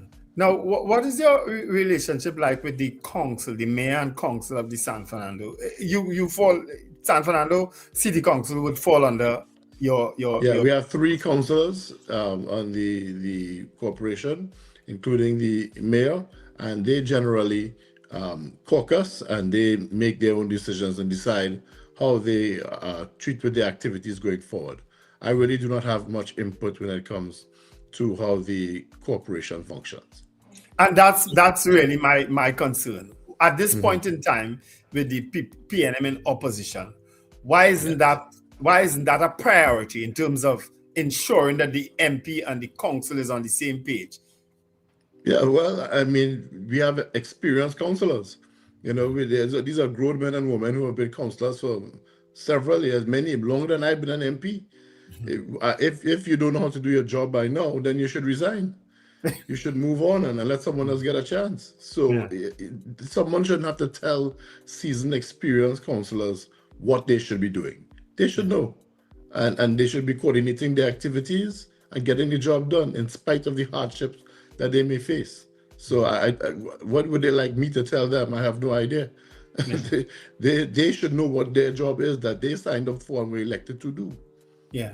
But I note also to the combative nature that's happening at the San Fernando Borough. And I think it played out in the news recently with a confrontation between the mayor and I think it's a UNC alderman and the UNC faction of the council. I don't know how the UNC can complain about operations at the San Fernando City Corporation when they're the ones that slashed budgets by $3-4 million a year. Also, the PNM had the property taxes, which were going to create a dedicated stream of revenues to local government operations across the country. They canceled that also. So the UNC cannot cancel revenues and cancel subventions to local government activities and then complain about a deficit in local government activity. That is just total hypocrisy. And that's what we're seeing being played out, not just in San Fernando, but across the country. We're seeing, hold on, ma'am, I'm on the radio. Yeah, sorry. That's all right. So we're seeing that playing out across the country. And, it's because but you see, my experience, complain. Yeah, my experiences with local government is that across councillors across the board, or local government officials across the board, generally coalesce and come together in an agreement in terms of how they champion the issues for their area. You understand? So it's a bit disturbing to see councils divided at this point in time. That's my personal opinion. Yeah. I don't know. The politics have gotten so very divisive though and combative. Yeah, it shouldn't be. I mean, the PNM is in control of the San Fernando City Corporation. We like it to remain that way, and we should be working diligently to do the job that we were elected to do, in spite of the challenges that we may face. But we still find it extremely curious that the UNC will hamstring several of these corporations with cutting funding, while funding others extremely well, and then complain that there's a reduction in activity and productivity at the corporation. That doesn't sit well. Yeah. What are some of the other concerns you have in your area? And especially as PNM is, as I said, is now in opposition, and this government clearly, I don't know that. The biggest problem is the same problem that we have across the country, which is employment. People are not working. The UNC came into office clearly with no plan whatsoever and decided to put some of the most vulnerable people in this country on the breadline. And that has caused a dramatic reduction in economic activity across the constituency. Business people are complaining. Vendors are not doing as well. Business people aren't doing as well. People are coming to my office and are looking for work. At least before, someone was temporarily unemployed. I could point them towards CPEP, point them towards URP, even temporary labor at the corporation. That is no longer the case. Those programs do not exist. So if someone is looking for work at this point in time, there are few limited options. Plus, the government at the same time has canceled many of the work training and skills training programs that the PNM had implemented. This is, they've done that yet again. And I keep, telling people, think to yourselves, why is it that a government would want to remove and destroy skills training and youth training programs? And it is my belief that this government is desperately attempting to create an underclass of citizens in this country where if you are born poor, you're going to stay poor because there'll be no avenue for upward mobility without any of those programs. So you're going to be unable to make a decent living because the Make Work programs no longer exist. And then also, how are you going to get out of poverty if you don't have access to some of those government skills training programs? Some of them would actually pay participants to earn a trade or earn a skill. So those persons who are challenged, how are they going to come out of their situation without those programs? Yeah. I mean, what the government is doing to this country has set us back, I think, decades. They have shut down the economy. We are seeing exactly what austerity measures look like. They had accused the PNM of implementing austerity measures in this country. And then the first thing they do as they come into office is to slap 100% taxes across the board on almost everything in Trinidad and Tobago. How is that supposed to benefit the population? They are starving the private sector in an attempt to keep their promises to pay wages in the public sector. And it is destroying our country's economy. Yeah, but is that a reality of our financial situation that we were not facing at some point in time, and that they've decided they're going to deal with it head on? It's a challenging situation, but you cannot have a policy that destroys your people and destroys the quality of life of your country. Even the IMF has come out publicly and said and apologized for austerity measures in the past. They apologized to Greece at one point. They said the austerity measures had destroyed Greece's economy. The minister, as I explained to him in Parliament, there's something called a Laffer curve, where it is not the more you tax isn't proportional to the amount of revenues that you bring in. There's a certain point in taxation where because you've exceeded that point, you're going to have diminishing returns in terms of revenues because you've taxed some of your tax base out of business. How many shops and parlors and restaurants have gone out of business in the past 2 years? In past year, sorry. So if they're out of business, how is the government going to collect any tax revenue from those businesses? It simply does not make any sense. If you tax your tax base out of business, how are you going to get any taxes? Yeah. It doesn't make any sense. And you see it every day you see closures in the newspaper, whether it's in the manufacturing sector, it's in the retail sector, it is in the restaurant and bar sector, entertainment, carnival. How many carnival fetes were closed this carnival? Many of them were shut down because they could not deal with the alcohol tax.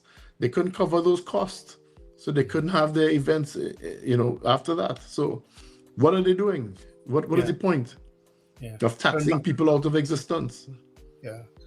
The issue, of course, of going back to local government, well, everybody knows my views on local government, right? And especially local government reform. I've said it's a hoax, and it turned out to be exactly that. How is the PNM? What's the PNM's plan for local government? Because I gather you have been shadowing local government too, since going into office. What's the PNM plans for local government in terms of actual reform? Yeah, well, I'm not an executive member of the party, and we have not announced our exact plan publicly. It's not like the last local government election where our platform was reform, and we spoke about exactly using property taxes to generate a stream of income to basically fund local government activity across Trinidad and Tobago, because we admitted in the last local government election that we believe the system is broken. And I can give you an example in San Fernando East. San Fernando East is covered by 3 different corporations: the San Fernando City Corporation, the Princeton Regional Corporation, and the Penal DB Corporation. So there are different parts of the constituency that fall under these different corporations. So for me to get work done, let's say in St. Madeleine and in Tarrydale, I have to write letters to the PTRC. For me to get work done in Union Hall and those areas, I have to write letters to the Penal DB Regional Corporation. To do work in Pleasantville, Monrepo, Koke, I can go through the San Fernando City Corporation. That makes things extremely difficult, and it also politicizes local government activity, because as you know, the PTRC and the Penal DB Regional Corporation are UNC controlled, while San Fernando is PNM controlled. So it politicizes the whole effort, and it makes it difficult. They could easily decide that they're not doing work in parts of the San Fernando East, which some of them have, because it is not in their political best interest to do so. So that's a major part of the reform that I think has to take place in local government activity, so that it's less politicized and that the work can actually get done to benefit the people of Trinidad and Tobago. Outside of the four-year term of office, what other things do you think that could be done to benefit local government at this point in time? Well, I think the councillors need to, I think one part of the reform was having a stipend and so on. Councillors need to be recognized for the kind of work that they put into to benefit their communities. But I think a big part of the problem has always been access to funding. Even before, having a stream of income from property taxes was designed to have this pool of resources available so that it could be more efficient. Currently, what you have to get funding, you have to go through the Ministry of Local Government, and they have to go through the Ministry of Finance, they have to go through Cabinet, it has to be approved by the Parliament, and so on and so on and so on. That, in many cases, is just too much bureaucracy to do something as simple as filling a pothole, or fixing a drain, or paving a road in a minor road or an access road in a certain area.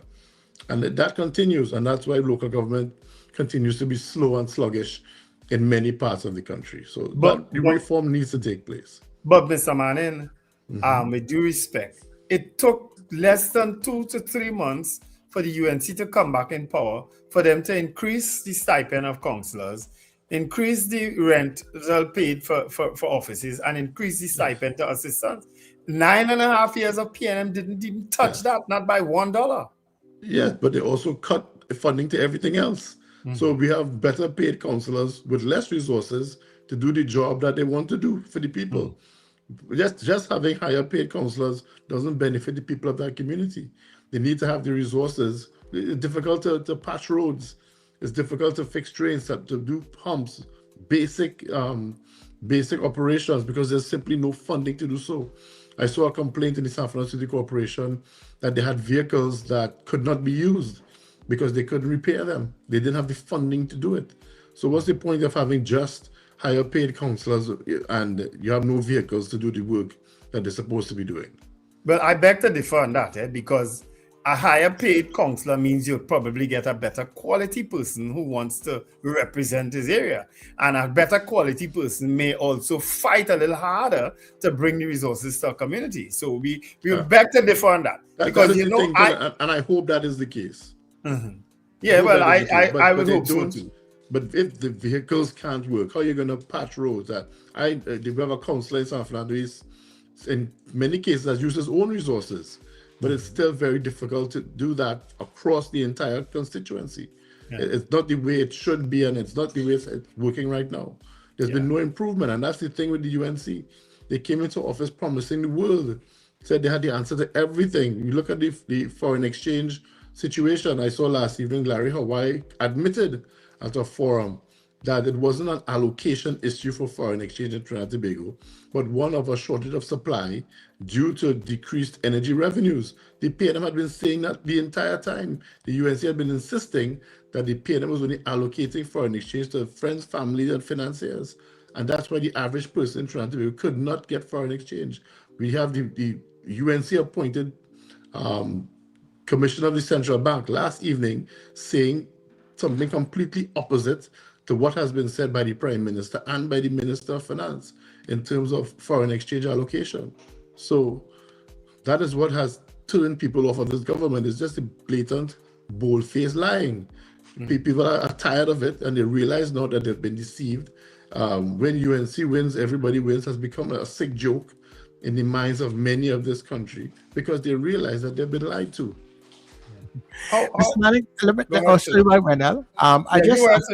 you're on that point, I just want to find out, right? Because just the other day, sometime this week, we were talking about a number of projects that would have been started under the last administration, and it goes the same thing with every administration. When the PNM came, projects that were on stream stopped. Now we have the same thing going on and stuff. What I'd like to find out is that when these projects start, the funding for the projects by an administration, why is it not completed by another administration? Is it that the total funding is not ever present for some of these projects? Because we have a number of projects right now that just have stalled. Yeah. No, sometimes it's a change in policy. Other times, sadly, it's simply spite. It's simply they want to spite the project. They don't want the opposition at the time to get any credit for anything that's doing well, so they spite it. Yeah, but remember, be careful, though, because remember, the last administration did the same thing too with some projects. Right? It's gone back and forth. Unfortunately, it's been sad, and I think it has stymied the development of Trinidad and Tobago. And I mean, there was no good reason to just shut down CPEP or URP. There was no good reason. It is simply out of spite, and they want to spite those workers who they believe are PNM supporters. And the program served a good need, as we saw. As soon as the program, was shut down, we started to see 6 and 7 foot high bush all across this country. So it's not like the program wasn't adding value to this country. It's simply shut down because out of spite. And we but I'm talking. Yeah, but besides just something like CPEP, I'm talking about like some of the other projects, major projects we saw development works taking place even around Port of Spain, the hospital block. So look at the aluminum smelter. Yes, aluminum smelter would have added thousands of jobs to Point Fortin and Labray. And every time I hear people from Point Fortin and Labray talk about Petrotrin, I want to remind them of the thousands of jobs that were cancelled via the cancellation of the aluminum smelter. all of the infrastructure work that took place in Point Fortin, the Point Fortin Highway, the hospital, all of the infrastructural work was to prepare Point Fortin Labre to become an industrial and manufacturing hub of the region, and would have created many jobs to the people there. The UNC came into office and immediately canceled the entire project, even though it was well advanced. And I believe the matter is still before the courts, because the contractors on the project, the international contractors, sued this country for about 2.5 billion TT dollars due to the cancellation of that project, and it is yet to be resolved. So, it's not just Petrotrin. Think about the thousands of jobs that were canceled when the aluminum smelter was canceled for Point Fortin. And the area was being prepared with improved infrastructure to make it a viable and economic hub for the entire country. So I remind them of that. Yeah. How do you respond, Mr. Manning, because you would have spent quite a number of years in the Ministry of Finance, about a potential windfall coming from what's happening in the Middle East? And how do you think that should be? How do you think that will benefit Trinidad and Tobago in any way? It would only benefit Trinidad and Tobago if there's also increased production at the time. It won't help us immediately. In fact, it actually harms the plans of this Ministry of Finance, because the total goal, I believe they set oil prices at $75 a barrel in the national budget, and which at the time was ridiculously too high. If oil prices stay high, it's going to really thwart their major plan, which is to be able to access the HSF, which is actually going to cause this country quite a bit of grief. We've seen that they have reached into the foreign reserves and withdrawn hundreds of millions of dollars, and they're yet to explain exactly what that funding has been used for. And one of the issues is that they simply do not have access to the HSF that they expected, because energy prices have been dramatically higher than they thought it would be. So I would say immediately, no, we will not see any major benefit from what is going on, and it would be probably a long time before we see any major benefit from an increased international energy price. And it could also cause a slowing of the global economy, which would also negatively affect Trinidad and Tobago in other sectors.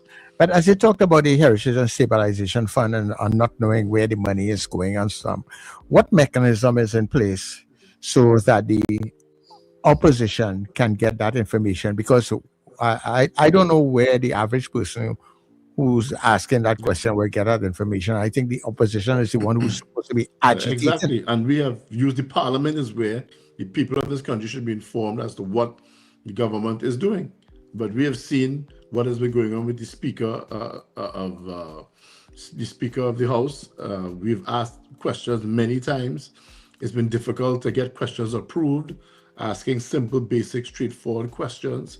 So it's been difficult. We've had to resort to using Freedom of Information Act requests, which the opposition never have to do, because we have the parliament where the government should be answering questions that the opposition has asked, so that the people of this country could be informed as to exactly what is going on with taxpayers' money.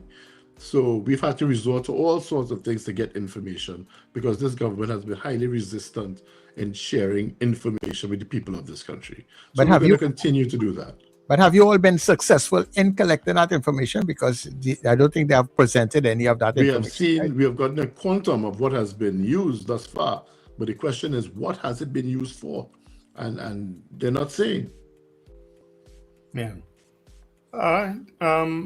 I get, Mr. Manning, now you're here articulating certain positions, and a lot of them, as I say, I have no problem with. But why aren't you part also too of the press conferences that the opposition leader is having? No, I have been when the topic pertains to me. It's we have 13 members of parliament, and the leader of the opposition has been very egalitarian in terms of the way she does things. Everyone has gotten a chance thus far to speak on various topics, and also there's Minister Imbert, who was my senior at the Ministry of Finance. There's some topics where he is just, far more knowledgeable than I would be. So I have spoken a few times, but maybe I could be there a bit more often. Well, certainly more often than Minister Imbert. So not my call to make, sir. I think there's no secret of the love lost between Mr. Ingot and myself. We have a order, a structure in the PNM, man. That is not my call to make. Okay. All right. Anything else you want to add before we wrap up? I don't know if Sir Charles has any more questions or Richard is on. I really hope that the Minister of Finance reconsiders this course of action by implementing these austerity measures, inflicting these austerity measures on the people of this country. It is creating real hardship. I have people in my office every week now breaking down in tears because they've reached their breaking point.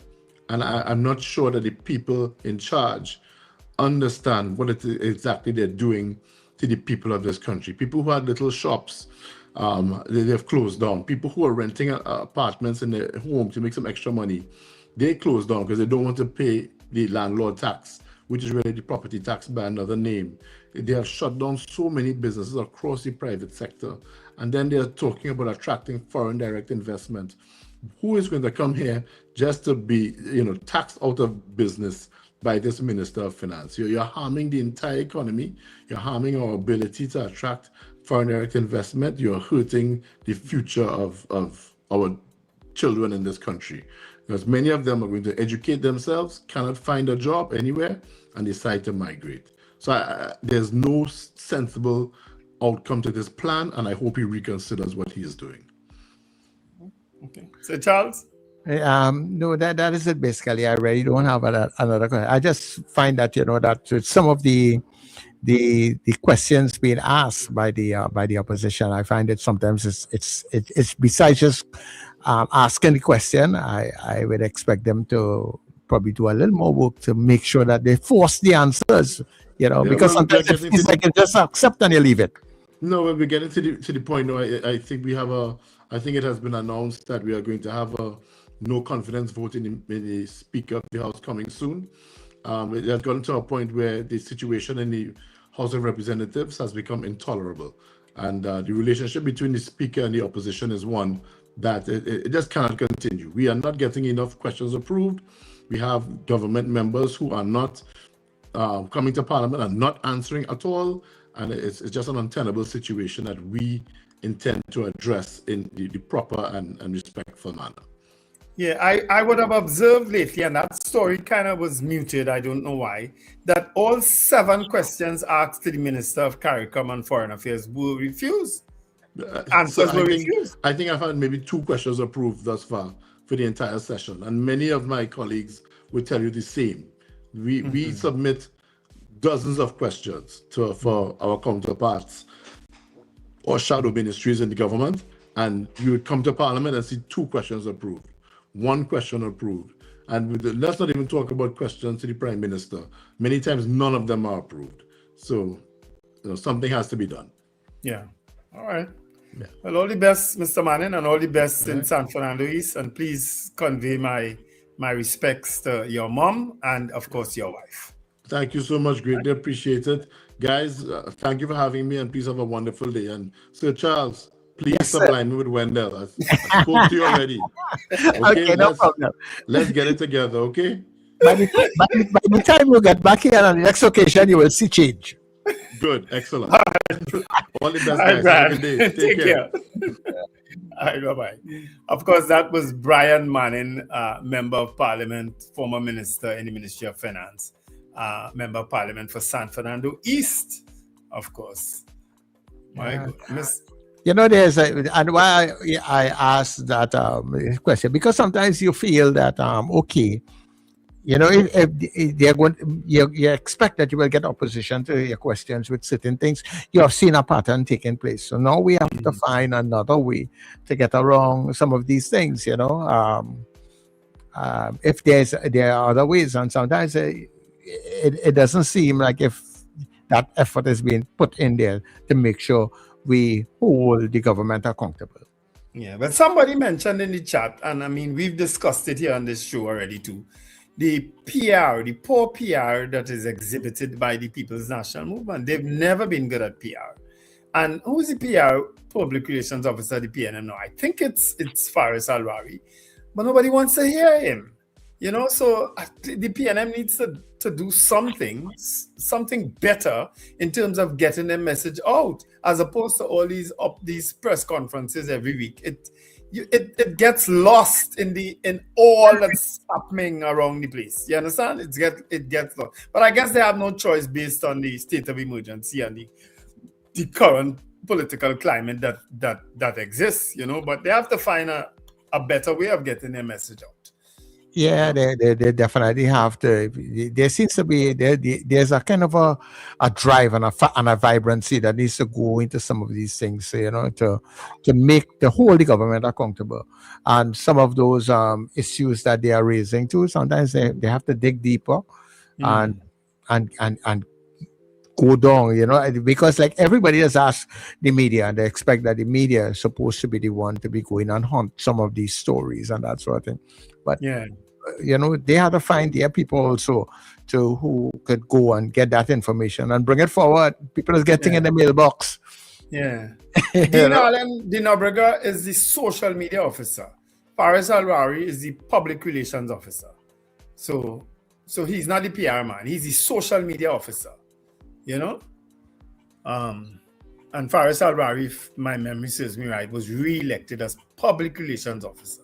After having failed at that position before, he is now back as public. But you don't see or hear anything from Faris Alwari in terms of PR for the PNN. You don't see or hear, at least I don't see or hear anything. Maybe other people seen and hear.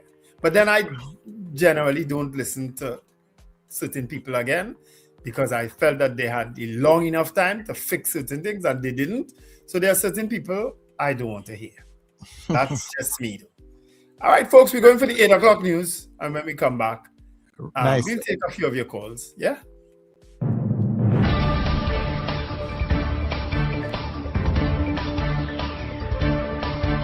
The news you need, the clarity you deserve.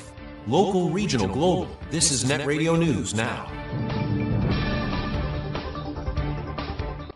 This is News Now for Thursday, the 26th of March, on New Era TT Radio, NETT Radio, and Gael TV. I'm Derek McMillan. Thank you for joining us. Prime Minister Kamla Prasad Bisesar and Education Minister Dr. Michael Dowleth say all is in place for the smooth conduct of the secondary entrance assessment, as thousands of students prepare to write the exam on today. An estimated 17,937 students across Trinidad and Tobago are expected to sit the examination at centers nationwide. The Prime Minister is extending best wishes to candidates, encouraging them to remain calm and confident, while assuring that measures are in place to ensure a safe and orderly process. Meanwhile, the Education Minister says all arrangements are ready, despite concerns raised about outstanding payments to supervisors. He says he is not aware of any planned disruption, noting that supervisors and curriculum officers continue to carry out their duties. Officials say all key personnel remain committed to ensuring the successful administration of the examination. All success to all our students. The Trinidad and Tobago Police Service is warning persons planning protests over police killings to follow legal requirements. The warning comes amid ongoing demonstrations linked to the death of 31-year-old Joshua Samaru, who was shot by police during an incident in St. Augustine in January. A series of protests under the banner 19 Bullets, 19 Protests is continuing. In a statement, the TTPS says it respects the right to peaceful assembly, but stressed that protests near police stations must comply with the law. Officials say permits are required for public marches, and gatherings must remain orderly and not disrupt police operations. The service adds that any activity posing safety risks or obstructing facilities could result in police intervention. Authorities are urging organizers to cooperate to ensure public safety. A former accountant at the Law Association of Trinidad and Tobago has been fined $50,000 after pleading guilty to larceny and multiple money laundering offenses. 41-year-old Randall Sahadeo admitted to directing fraudulent payments to a company he owned while employed at the association between 2022 and 2023.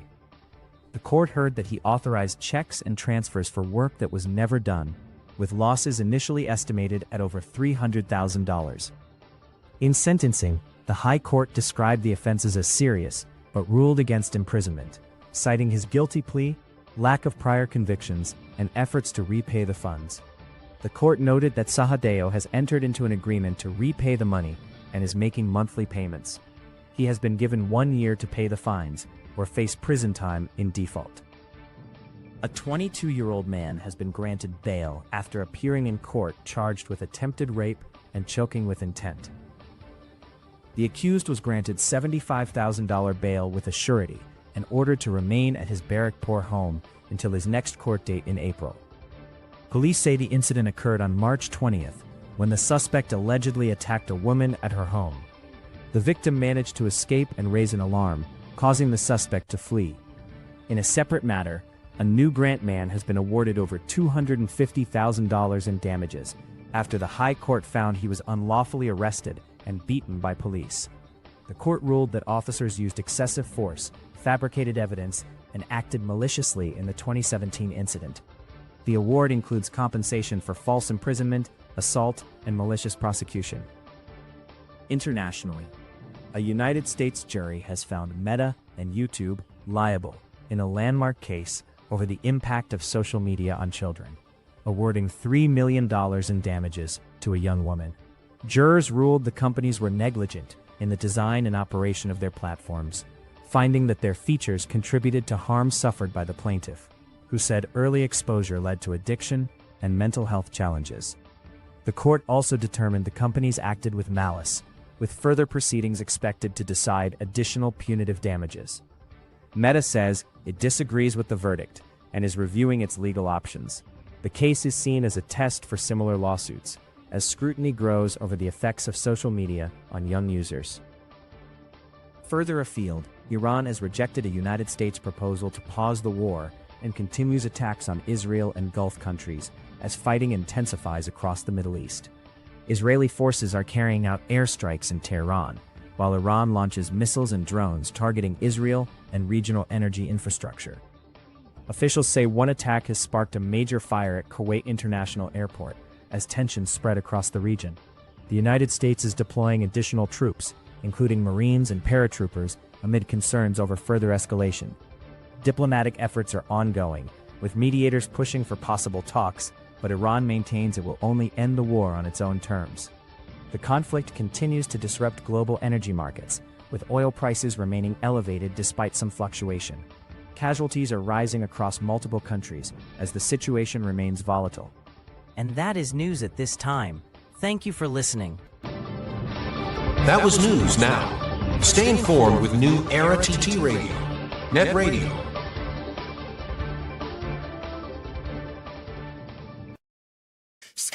Now, due to phenomenal public demand, Scandal in Cedrus now comes to Cipriani College for 2 nights only. Saturday the 28th of March at 8:30 p.m. and Sunday the 29th at 6:30 p.m. This is theater at its finest and funniest. Don't miss it. Box office opens at Cipriani College on Monday the 23rd of March, 12 noon to 6 p.m. daily. Tickets available now at usual outlets and online. Scandal in Cedrus, Cipriani College, we come in. Scandal in Cedrus.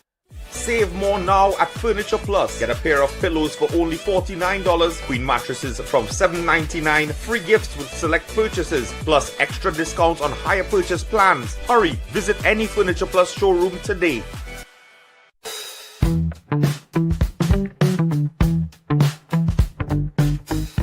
S&H Rumbox, 137 Western Main Road, St. James, for all your retail and wholesale needs for alcohol and non-alcoholic beverages.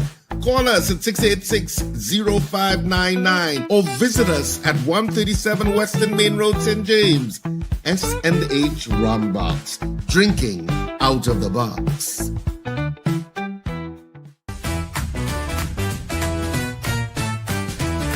Advertise with us on New Era TT Radio, the fastest growing streaming platform for talk in Trinidad and Tobago.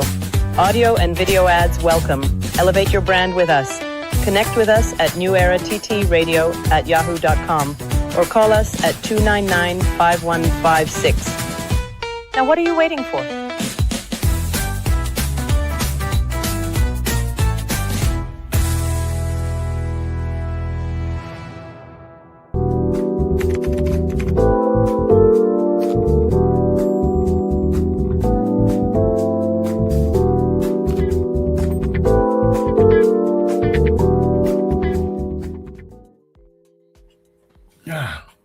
Yes. All yes. right. Yeah. Well, I'll be able to run around the household. No. I just been catching up on some messages on my phone, and sometimes I go through the chat to see what's there, and sometimes I just have to shake my head. You know, as I say, I wish I had the power to delete and block, but I don't. But I just have to shake my head.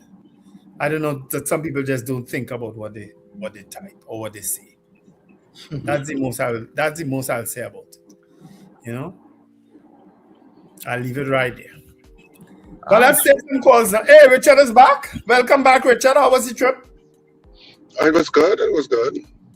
I'm still on it, actually. I'm still on it. That's very good. That's very good. Yeah. So, so my apologies for missing that interview. That's okay. I listened to part of it, but where I was, there would have been too much noise in the background anytime I talk. So I say, you know what? Let me sit this one out. All right. Well, we're taking your calls inside of the final session. And of course, people, remember, you can listen to us on netradiott.com when we come off. And I think I need to put that up faster than before because while I was assured that the other link would have stayed up until next week, seems to have disappeared already. All right. So Ohahu Guzamaisu. That's good morning in Japanese. Ohahu Guzamaisu. No, I'm sure it's not pronounced that way. So you think something else. No, it is. Because there is the pronunciation of it. Ohayu Gozaima. All right, okay. It is used from until about 10:30 a.m. So after that, of course, it's another greeting, right? Or you could just say Ohahu. All right, so Ohahu to our caller online. Caller Ohahu. Good morning. Hey, hold on, wait, don't let him go. Good morning in Ethiopia. Let me tell you. Dinner, that's true. To Wendell and three of you guys. Good morning, Richard and Sir Charles. All right, good morning. We could take that. Wendell? Yeah. It's done three ways, but the one I use with my wife is Dana Ada Truth. Good morning. Okay. I'm seeing Dana Walu also. And Dana Hunu. Dana Hunu is goodbye. Right. Good. You take it out. I just get talking about. Yeah, that's good. Wendell, those people in Ethiopia listening to you, trust me. I know. I hope so. All right. Listen, I'm glad that you mentioned that thing with Danny Guerra because it's something very serious, and it seemed like a lot of people not paying attention to it. And when I was younger, I know Danny Guerra from small because his uncle was engaged to my aunt. All right, so I know his family. I know him when he was a little boy. Also, I voted yes on the poll this morning because I think Ms. Kamala Prasad is taking Trinidad and Tobago down a rabbit hole. I don't know what she thinks she's doing. She's aligning herself with this Donald Trump too much, and everybody is realizing this man is having a conversation with himself against the war with Iran, and that's a sign of craziness. So she better be careful. Anyway, guys, have a great day. All right, take care. Dena Hulu. That's goodbye in Ethiopia. Okay. Okay, cool. Kola, good morning to you. Awu. Kola. Charles, good morning. Hey, good morning, Dabadi. Richard, good morning as well. Morning. Good morning. Good morning. So, here this now. When the Prime Minister went to CARICOM Heads recently, and she spoke, and she got to shake hands with Lil Marco, she left. So what happened after? She left other people there, right? The rest of the contingent, I think so, right? Sobers and so on. Yeah. But CARICOM already made the decision to extend the contract with the General Secretary. Yes. But she wasn't there, so didn't they tell her that was the decision made by CARICOM? So that was done when she was absent, but she had people in place, right? So now she could come and say they didn't agree to whoever to the person to renew it. If she was there, she would have known, and if the other people were taking notes like they were just there in person, if they were giving her the information, she would also have known that the lady was going to be going back as the UN General Secretary. So what is the problem? The problem is very simple, you know. The Prime Minister is articulating very clearly that she does not see any importance to our linkages to CARICOM. She's saying it in all different manners, and the UNC, the current UNC, is articulating a position with regard to CARICOM from the time that they were elected. And so it's either we believe people for what they say they are, or we don't.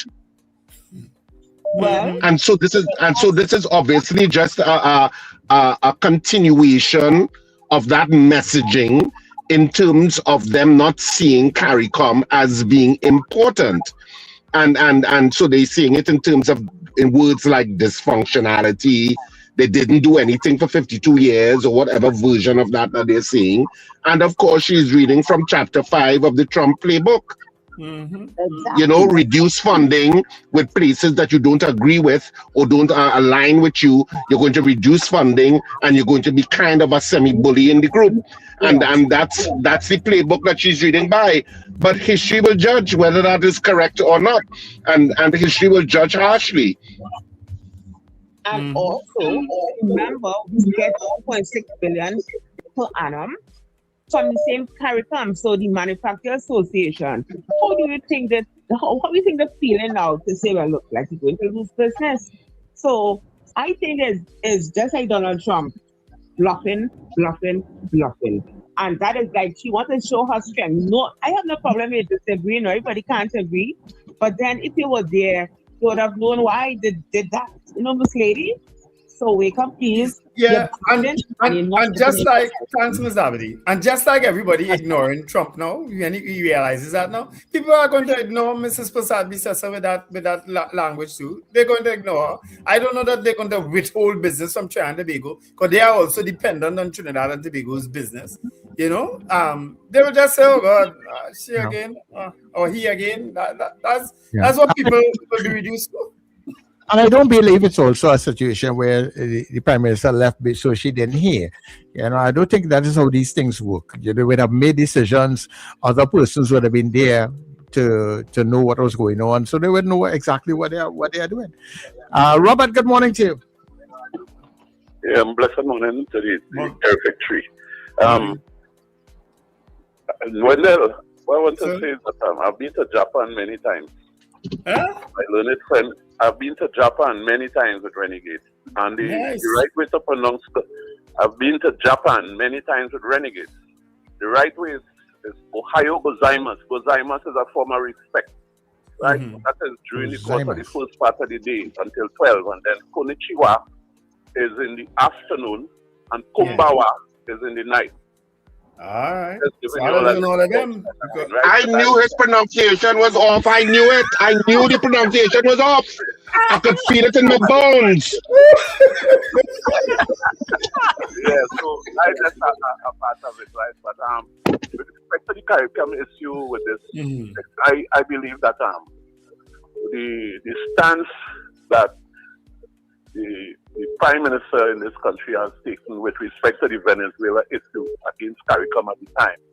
My view is that this is my view, is that I don't believe there will be any split in the CARICOM with respect to her not deciding to go with the election of the Secretary General, right? I think Trinidad and Tobago would be on their own with that because of the fact that the back in the time with the Venezuelan issue on Trump, she took certain stance against CARICOM, and I believe that this would be just their concern in terms of saying, well, okay, this is my view, I don't support the Secretary General coming back.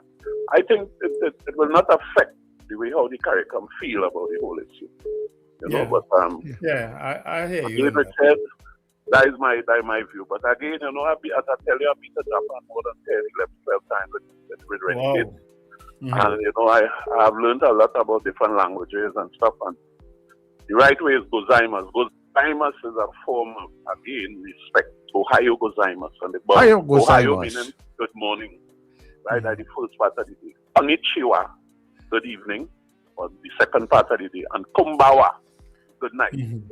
All right? Okay. Wonderful day.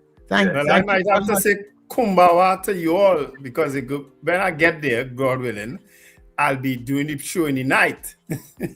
So I'll have to say kumbawa quite often. But another good news, let me report this. Wait, hold on, before you bring the good news. Caller, good morning. Guten Morgen. Go ahead. What you said? They're doing German. All right, you got German now. Okay. Yes. No, I can't confuse the thing. We're doing one language a day. All right. Language at what time and you learn it. And that Richard stayed there and you hear him. He so lied with himself, Richard. Oh God, you're bad, you know. But he had it in his bones.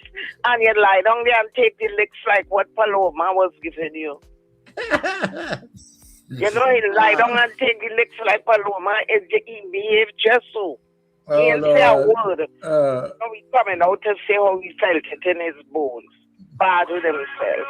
You know, Zina, I could see you acting out a elderly Paloma, you know. Here one now. So why you have to put that word in front? Like Bacchanal. Yes. So, you want Dr. Rowley, you have to describe you. You're the male one. Here what? I wanted to tell you something, Wendell, before I just go on. I just want to say you made it out yesterday. I listened to that program yesterday evening because I know I skip through some of it in real. But you call the wrong names, eh? What's that? You call a wrong name there when you talk about the government that crashed with Mr. Pandey. It was not Gypsy. It was Ramesh. Ralph and Trevor. That's right. Right. Okay. I think I corrected it, you know, but I hear you. Ralph, right. That's the Ramjack G's kind of thing you're talking about? Yeah. That was the second time around. Ramjack G was the second time around. Okay. So I just wanted to know now. Yes. Thanks for that. I woke up later in the day, and I check it out. Anyhow, that behavior with the leader with that, what you call it, there up the road, they didn't take him on, you know. She come like it's of no consequence now. She said the case a long time ago, and those people know exactly where they stand. But I find that behavior is being childish and petty. We have a really that's always coming across. Yes. Yes, that is it. So I don't think they will pay her any mind. That's just looking for notice now.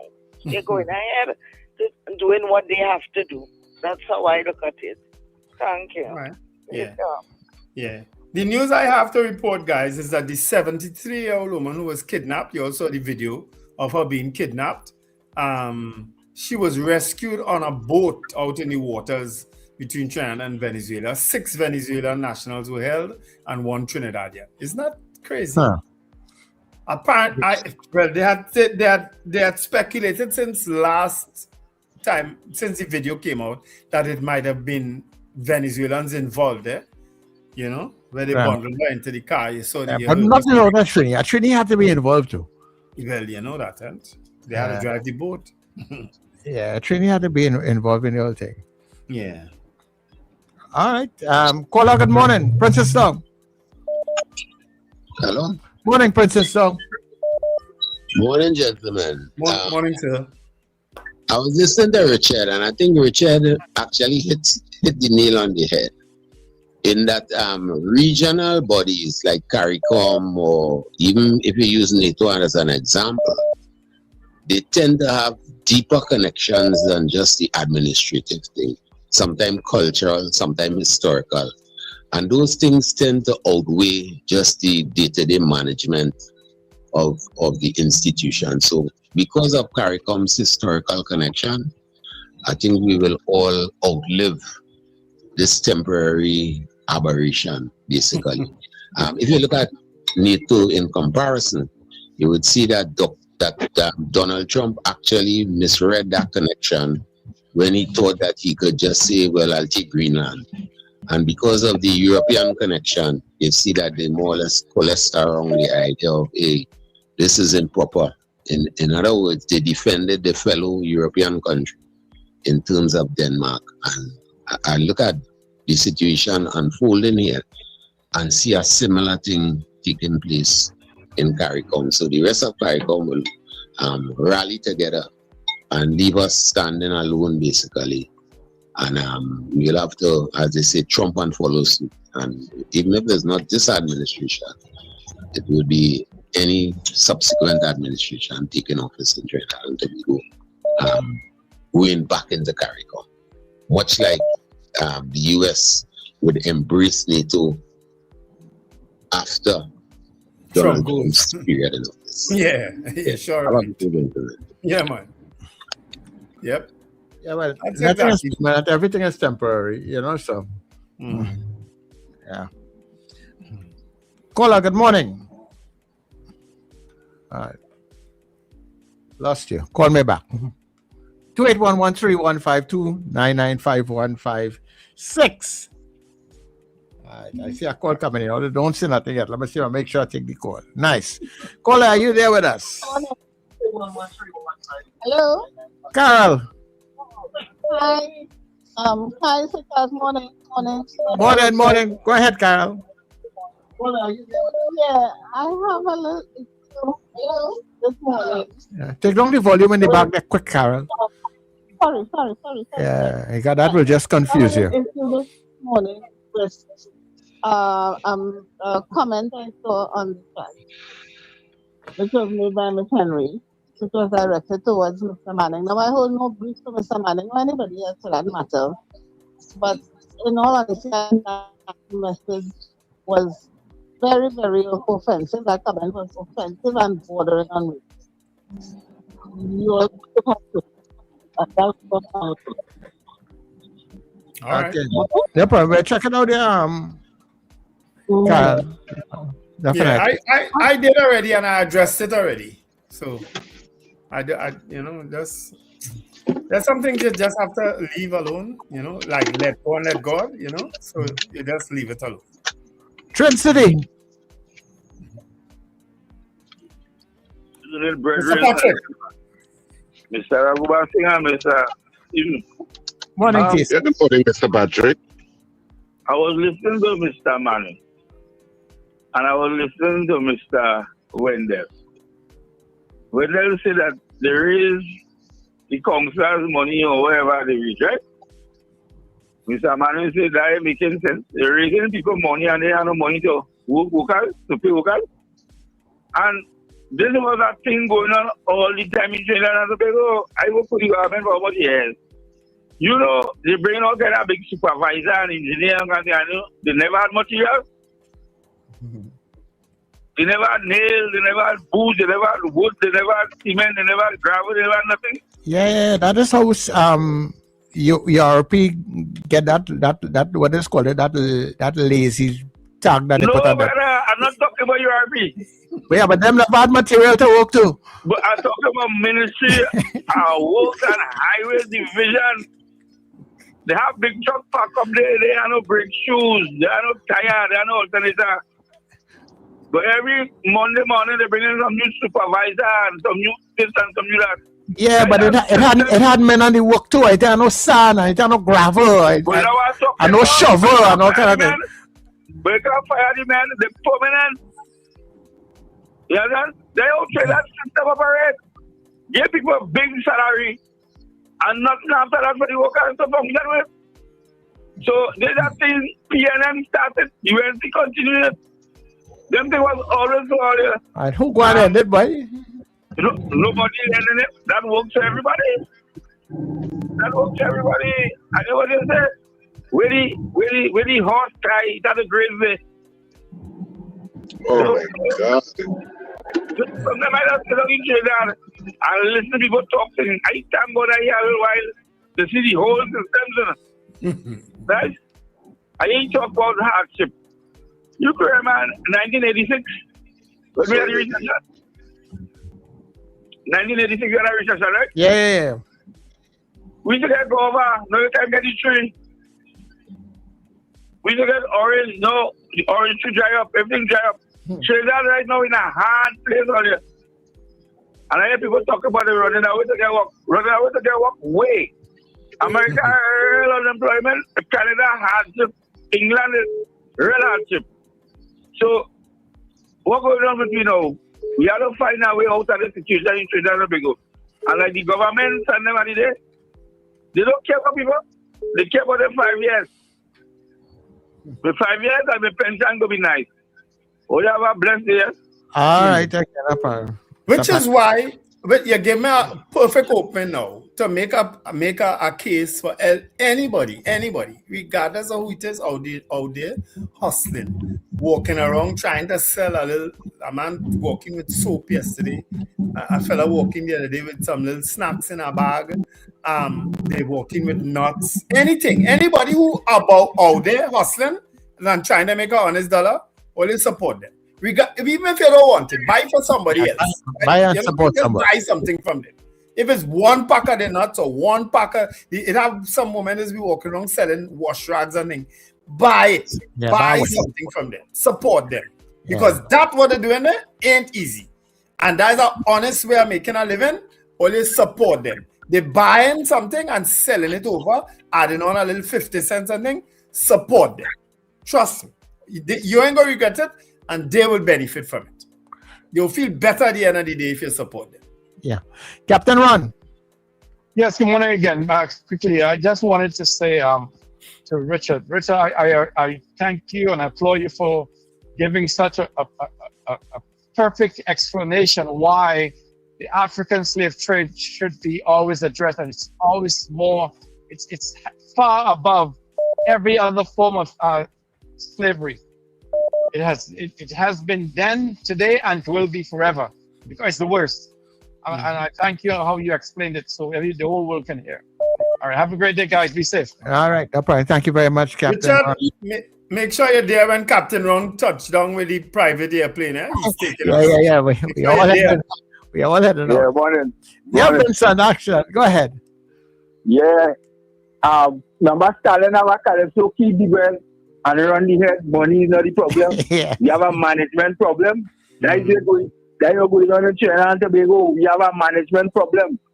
And all them deficiencies where we country end up, the state we country end up in, generally, the UNC the state. And PNM had to take plenty blame to him. PNM management been weak. Remember, when Manning come in his first term, he talk about the public service, he want to upgrade it. He bring Draper to lead that campaign, and the opposition, the present Prime Minister saying that the public service outdated.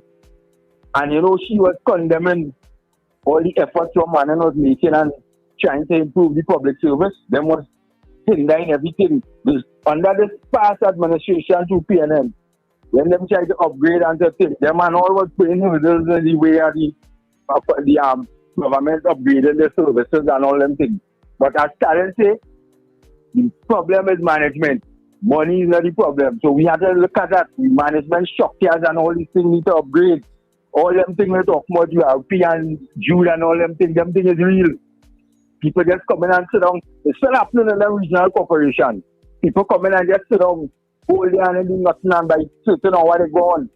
Sometimes they do something, they do minimal, and they don't want to work. They're quarreling and cussing supervisors when supervisors trying to get some production and all kind of things. You really have to shake up this country, right? And this present Prime Minister about to do that. So she might be unpopular for something, but for some people she might be popular because she's trying to change the thing, and that's how it goes. Yeah. All right, okay, no problem. Thanks very much, Kola. Yeah. Right. But if the intention is system. to make us more productive, then I don't think anybody could be against that. Because trust me, people call me a slave driver or slave master. Me and care. You see, when I pay you, you ought to do a full day's work. I ain't taking no 1 hour, half hour thing from nobody. Work. And I pay you. If whatever you ask me, I don't even negotiate downwards. But most times I ask somebody to do anything for me or hire somebody to do something for me, I hire them because of the competence and because I want it done. I don't even ask them how much they're going to charge me. And wherever they charge me the other day, I pay. Yeah, once you feel comfortable that they're charging you, you're going with it. Yeah. Yeah, but give me a good walk. Yeah, give me a good walk. Give me a good walk. Yeah. Virginia. Good morning, gentlemen. Norfolk, Virginia, front and center. Morning. Until you work long enough with Richard, or you plan your business, you say you're going to study language, the language thing next week. That's what you say, right? Yeah. You still get calling into to start doing it today and look at your pronunciations. Yeah, see how you wicked? You wicked. You're working man long enough, you should know. Mischievous Richard. I'll say yes, but you went for it. Just say, hey man, I'll do it next week, but no, you're going forward. hey, Richard, very good point when we were discussing, the middle passage, as they call the transatlantic trade, with slavery and stuff like that. Right? Yeah. I speak both as descendant of both slaves and slave masters. So, yeah, very good point on the logistical and the stuff that went into that, right? But as the Royal Lion in his great song, 6 Feet About Makers All One Size, and what did he say? Not only did white men treat black men worse than pigs in a pen, but who sold those slaves to them? But it's black men sold black men to the white man. And the noble Indian or, Cheyenne, Apache, whatever, you think that those guys were just chilling there, smoking a peace pipe and so on? I mean, as you said yourself too, everybody practiced slavery in one stage or another, but the last level of human evolution was the African slave trade. It wasn't practiced. It just stopped. That was the last level of it being acceptable, for a better choice of words, But still, we know it still goes on in Africa and even to some extent in the Middle East. But that's a different time for that, okay? But by the way, you guys know who was the biggest slave master on the continent they came from in history? Come, give me it quick. An African, Egypt, the Pharaoh. And you see it there with all the monuments and everything. Pharaoh was a DEI guy. He ain't care you're white, you're black, you're Asian, whatever. He enslaved everybody, including Egyptians, and not just the Jews, right? So you want to dispute that?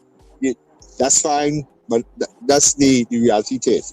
Okay? All right. But anyway, guys, have a good day. Cheers. Bye. Yeah, no problem. Virginia? I would like to meet him one day. Maybe when we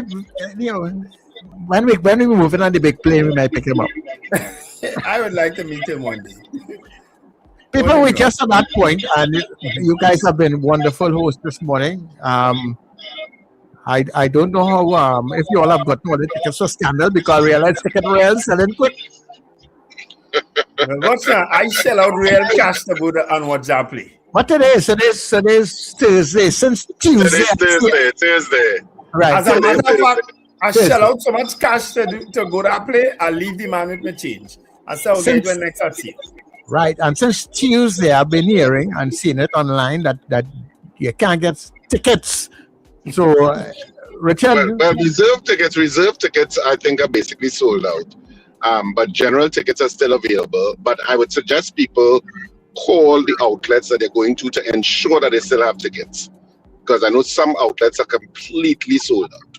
So check your outlet first before you get to that outlet. And you can check the information on RSR Productions Theatre. You would see the ad, and the ad, I think, gives you the telephone numbers of the various outlets, and you can check which one is closest to you and whether they still have tickets. Some of them still do. They still have general tickets. One or two might have reserve, but I think most reserves are sold out already. So get your tickets early.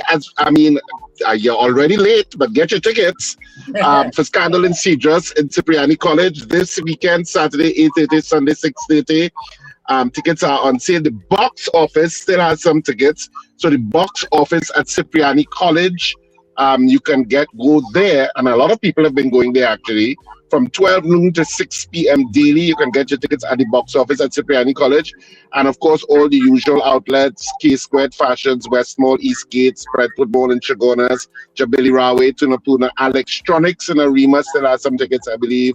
And Tony's Florals in Val Park Shopping Plaza, which is close to Cipriani, and Chanflet Auto Services still has some tickets, I know for sure. So you can get your tickets early. Of course, those of you in San Fernando, we're coming to Sapa on the 11th and 12th of April, but that will be after the Easter weekend. So the 11th and 12th of April, we are coming to Sapa, and tickets are already on sale in San Fernando at K-Squared Fashions and C3 Center and Brentwood Mall and Fens of Marabella by the roundabout. So you can get your tickets for Sapa already, and tickets are already selling, believe it or not, for that San Fernando show. So get your tickets early. When I tell you that, don't think I'm joking. Anyway, this is where we wrap up the breakfast show. Of course, new era, NETT Radio, netradiott.com. Am I right, Sir Charles? It's on the screen. Yeah, netradiott.com. You can get your follow the stream, or you can go to NETT Radio Trinidad. Am I right there on TuneIn? Yes, go ahead. I'm right. Okay, my memory's good. NETT Radio Trinidad on TuneIn, so you can listen to the excellent programming throughout the day on your smart devices or in your vehicle, wherever you're listening to us from across the planet. And of course, the breakfast show will be back tomorrow. And of course, the weekend begins tonight, people, at the second half of midnight. And so tomorrow is Friday. So put a smile on your face. Schools are closed. Traffic is less. There is so much to smile about, regardless about what's going on in the planet and even in our little space here in Trinidad and Tobago. Well, the good news you just gave me is that the traffic is less. I look forward to heading into town. I don't normally go on a Thursday, but I have no choice today. Folks, have an absolutely wonderful day, and remember to let go and let God. And before we go, just to let you guys know, so when we come off of the feed, you all can come across to the netradiott.com feed and the MSJ Tuesday platform. They have this Tuesday platform that we carry on a Thursday, right? So you will be able to hear that. So you get many views on many different topics that are circulating, and we bring it here to you on the net. So you can join us, netradiott.com, so you can listen to the MSG and all our programming going forward. Richard, I just let you know, because we are friends for a long time and we have no secrets between us. Mrs. R is actually telling me bye Wendell on the chat. She actually put my name. I'm concerned. Bye Wendell. She gave me a special goodbye. I'm concerned. Yes, but she don't have to tell me goodbye on the chat. Well, that's the thing. She has never told me a personal goodbye. Are you all having issues? No. Okay. We don't need this platform to communicate, you know, and I just let you know as my friend. Okay, but whatever you need to buff up your ego, go for it. Okay, don't like the police, eh? All right. I'm just telling you, brother, man. Okay. She's telling me goodbye. Right? Yeah. All right. Good. There's an police situation development here. It's senior and junior.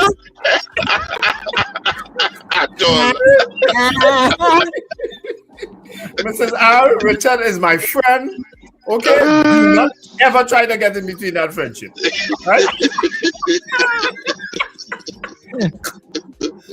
I just enjoy myself, yes? Bye-bye, all. I'm plenty senior officer say, come, tell me what's the problem you and the wife having. Come, tell me. I will see my ex-wife done anyway. Let me hush you.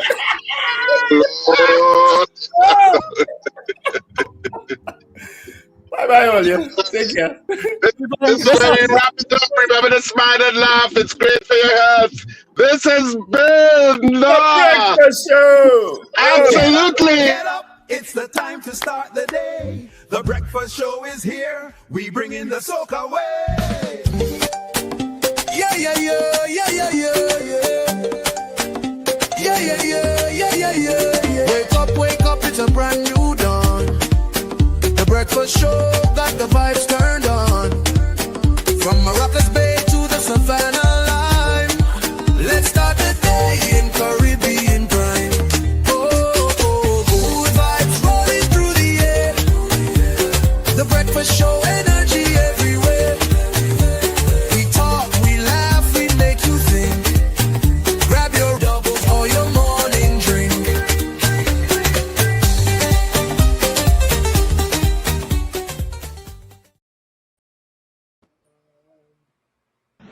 Your mid-morning just got better. Join Sir Charles for the mid-morning mix and mini